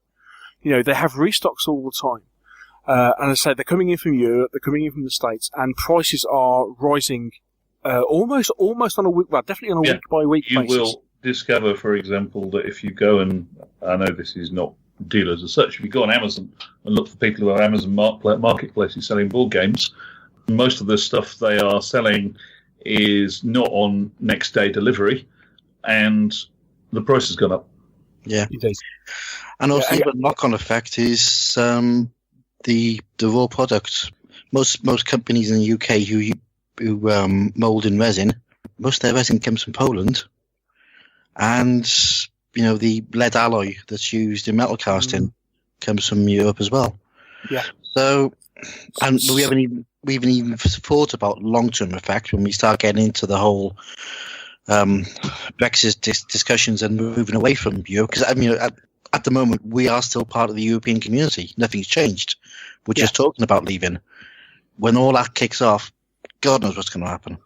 I think the answer to the question is, short term it's not been good. Long term, it could be even less pleasant.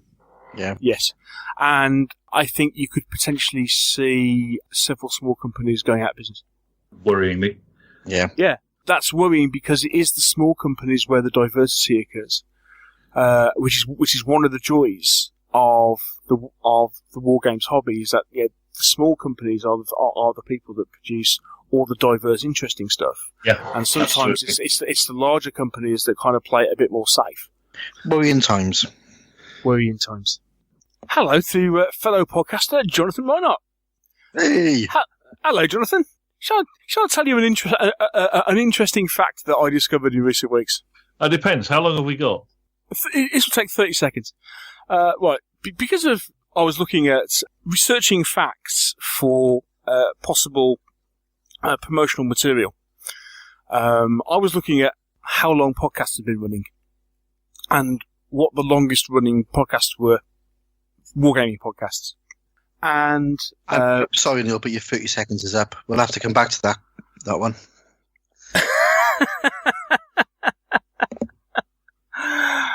Curses. Okay, so what Jonathan asked was, which one person or company is not in the miniature wargaming documentary that you'd like to see? And why? Can we have the quick, glib answer from all three of us? Us. Indeed, especially since when Joe, if you read the interview in Miniature Wargames 400, he does actually specifically mention things like podcasts as the periphery around the hobby. I never liked him. I'll be honest, I never liked him.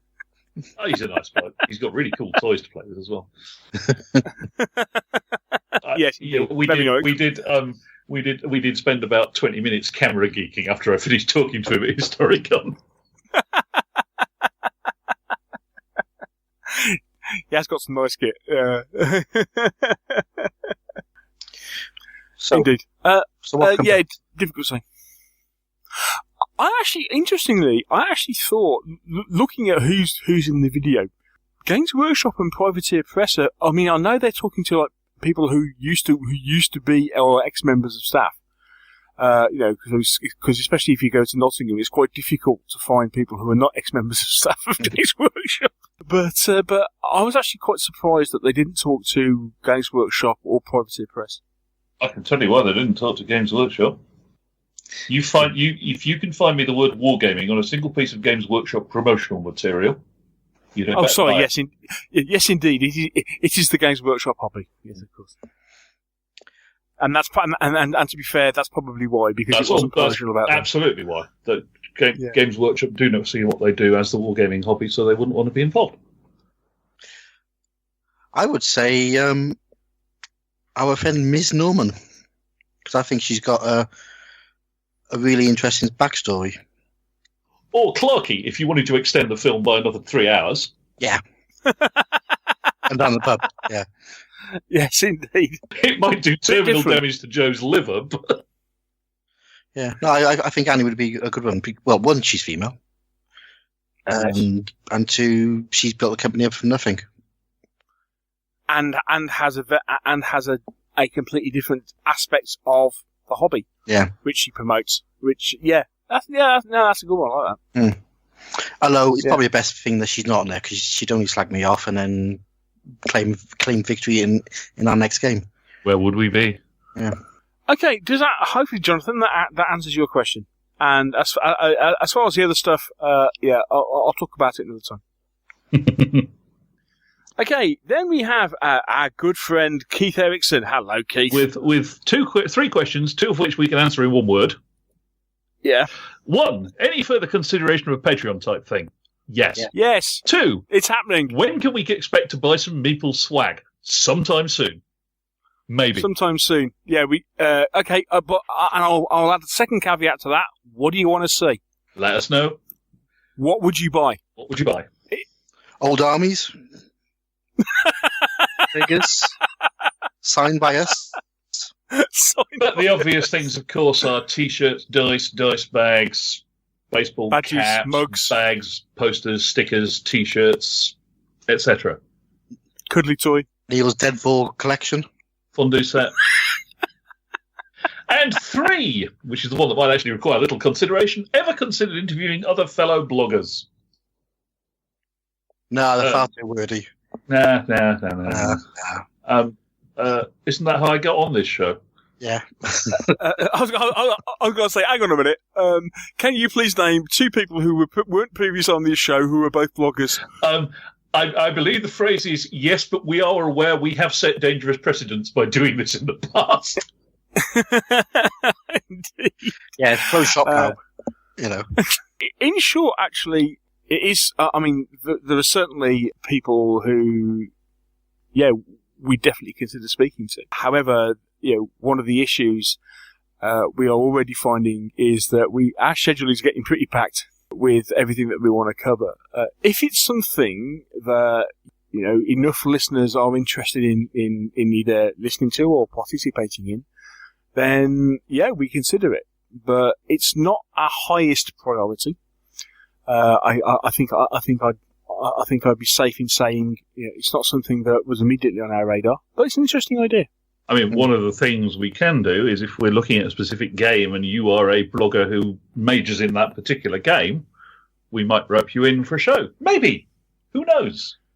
Indeed, or I don't know, or if you're a rules writer who is heavily into board games, we might promise to have you on the show regularly and then just completely ignore you for 18 months. Yeah. We're really, really sorry, Mark. There is a page on the blog called "Want to Come on the Show." Go and have a read of that. Indeed, yes. So, never say never. We are always open to offers. If you do something interesting, let us know. And if nothing else, we'll give you a plug on the blog. If nothing else, okay? For money. There's a challenge for you guys. Yeah. Especially for money. Give us money and we'll do anything. Really? Anything. That's Mike Hobbs at... No. No, for complaints. Definitely not. Oh, dear. Okay, and the last one. Good question from Scott Reed. Indeed, which I think actually is directed at Mr. Whitaker. Well, so I'll let Mr. Whitaker read it. Specifically say it is. So, yes. My question is directed at Mike. When organising a show, how easy or difficult do you find it to attract traders, publishers, and manufacturers to your event?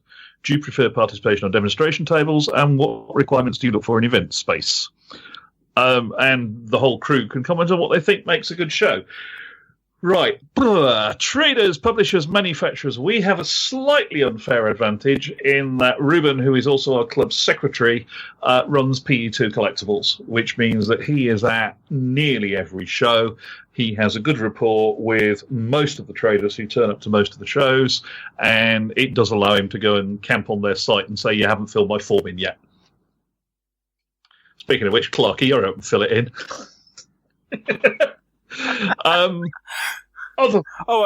So basically, you need a club secretary who's a gobby so-and-so. Gobby so-and-so, and it helps if he's a trader. But otherwise, right, okay. Talk to people, make yourself known. Generally look around. Look like you.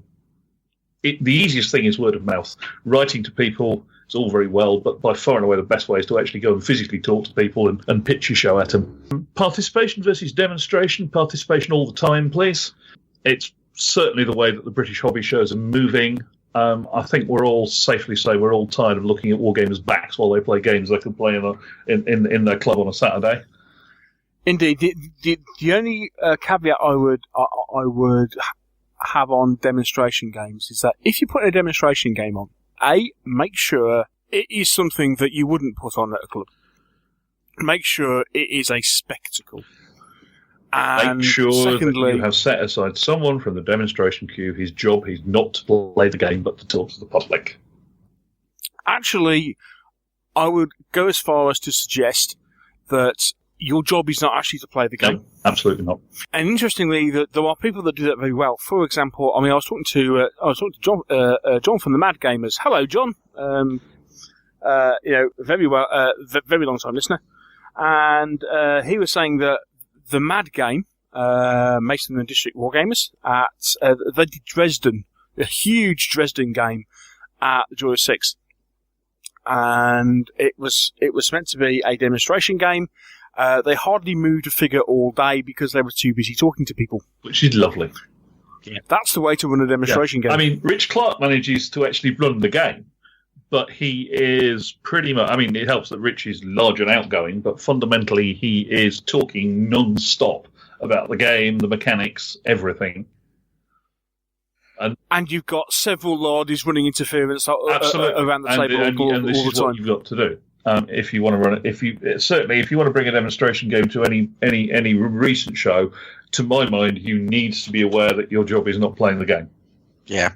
Okay. And also, don't sit at the game eating sandwiches, completely ignoring people, and touching when they look at your game.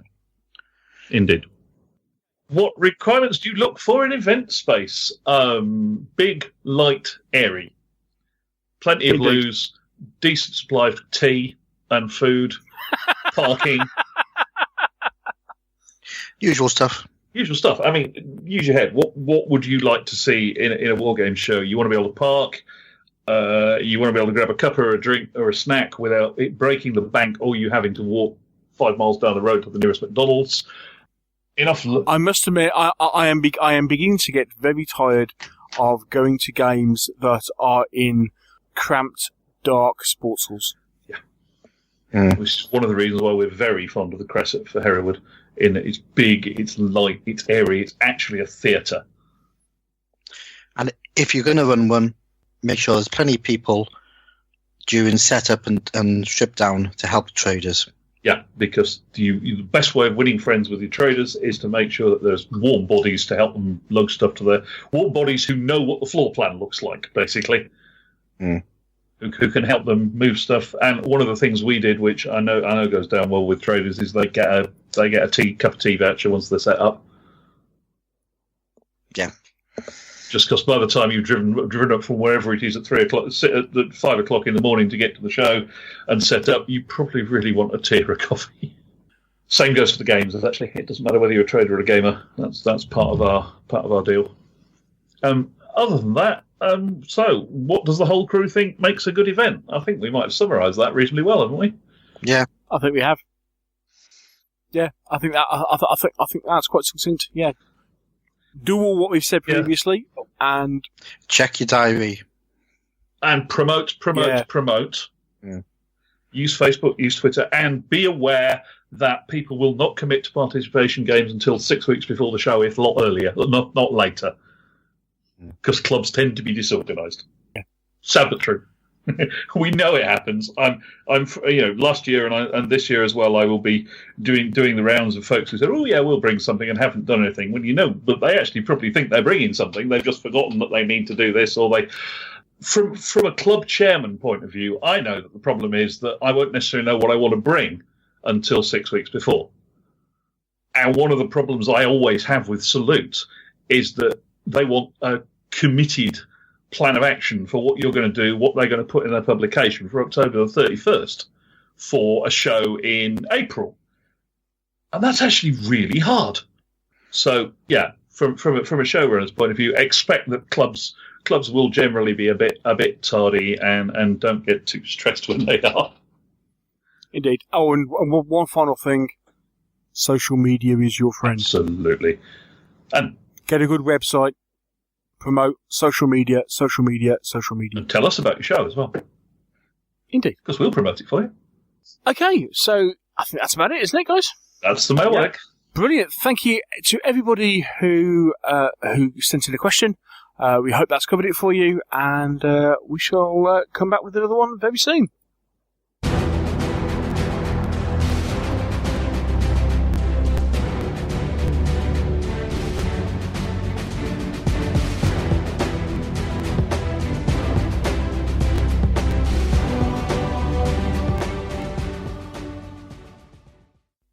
Oh, I think that's about it for another show, isn't it, guys? I think so. Guess so.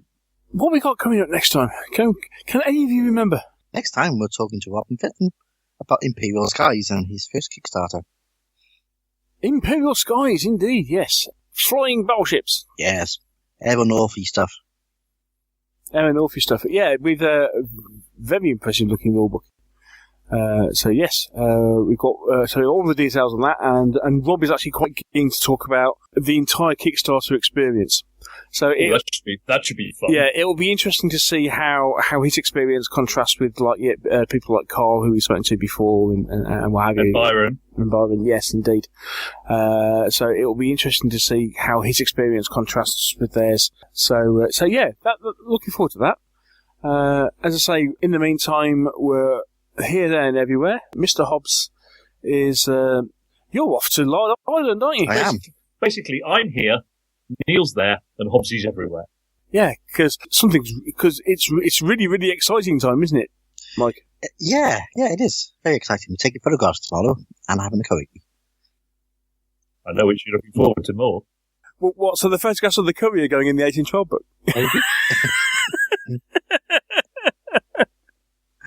Yes, so it's getting very, very, very. It's starting to get quite close to the publishing date of the book. Yes, I'm not at all nervous. Yeah, so you'll be taking all your War of 1812 stuff down to Lard Island. So that should be good.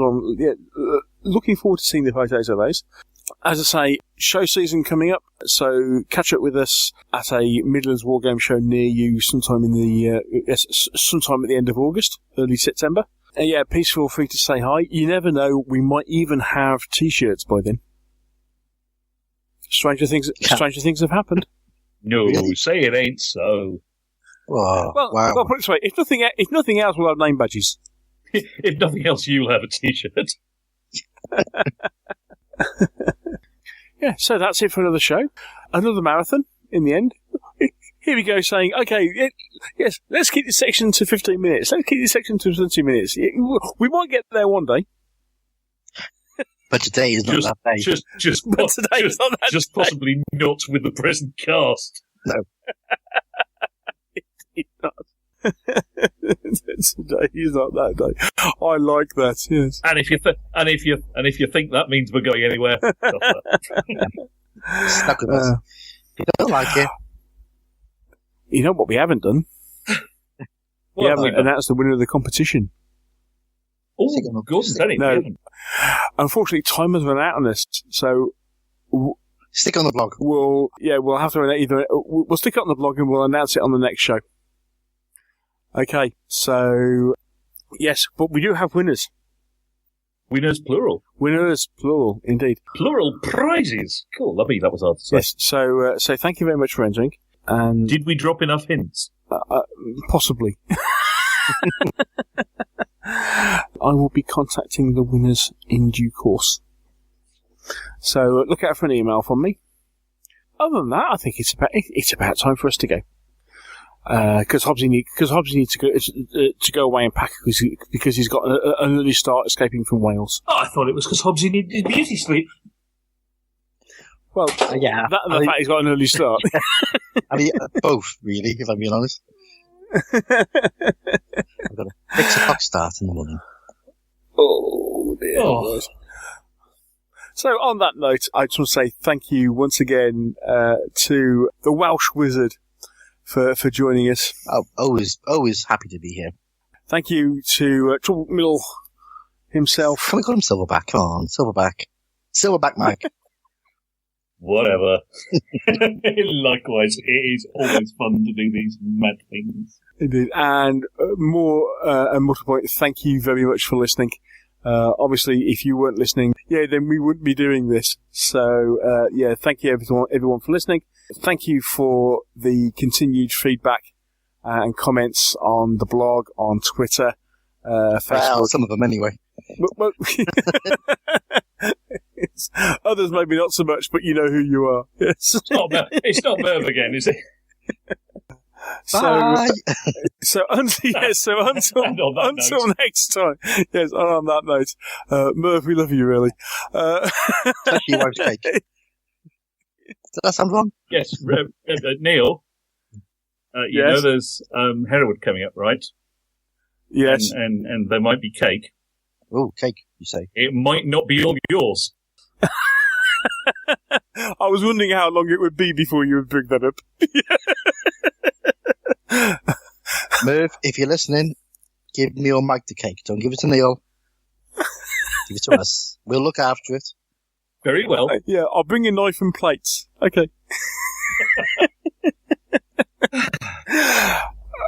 Are we done? I think we are. Good night. Good night, everybody. See you soon. Night.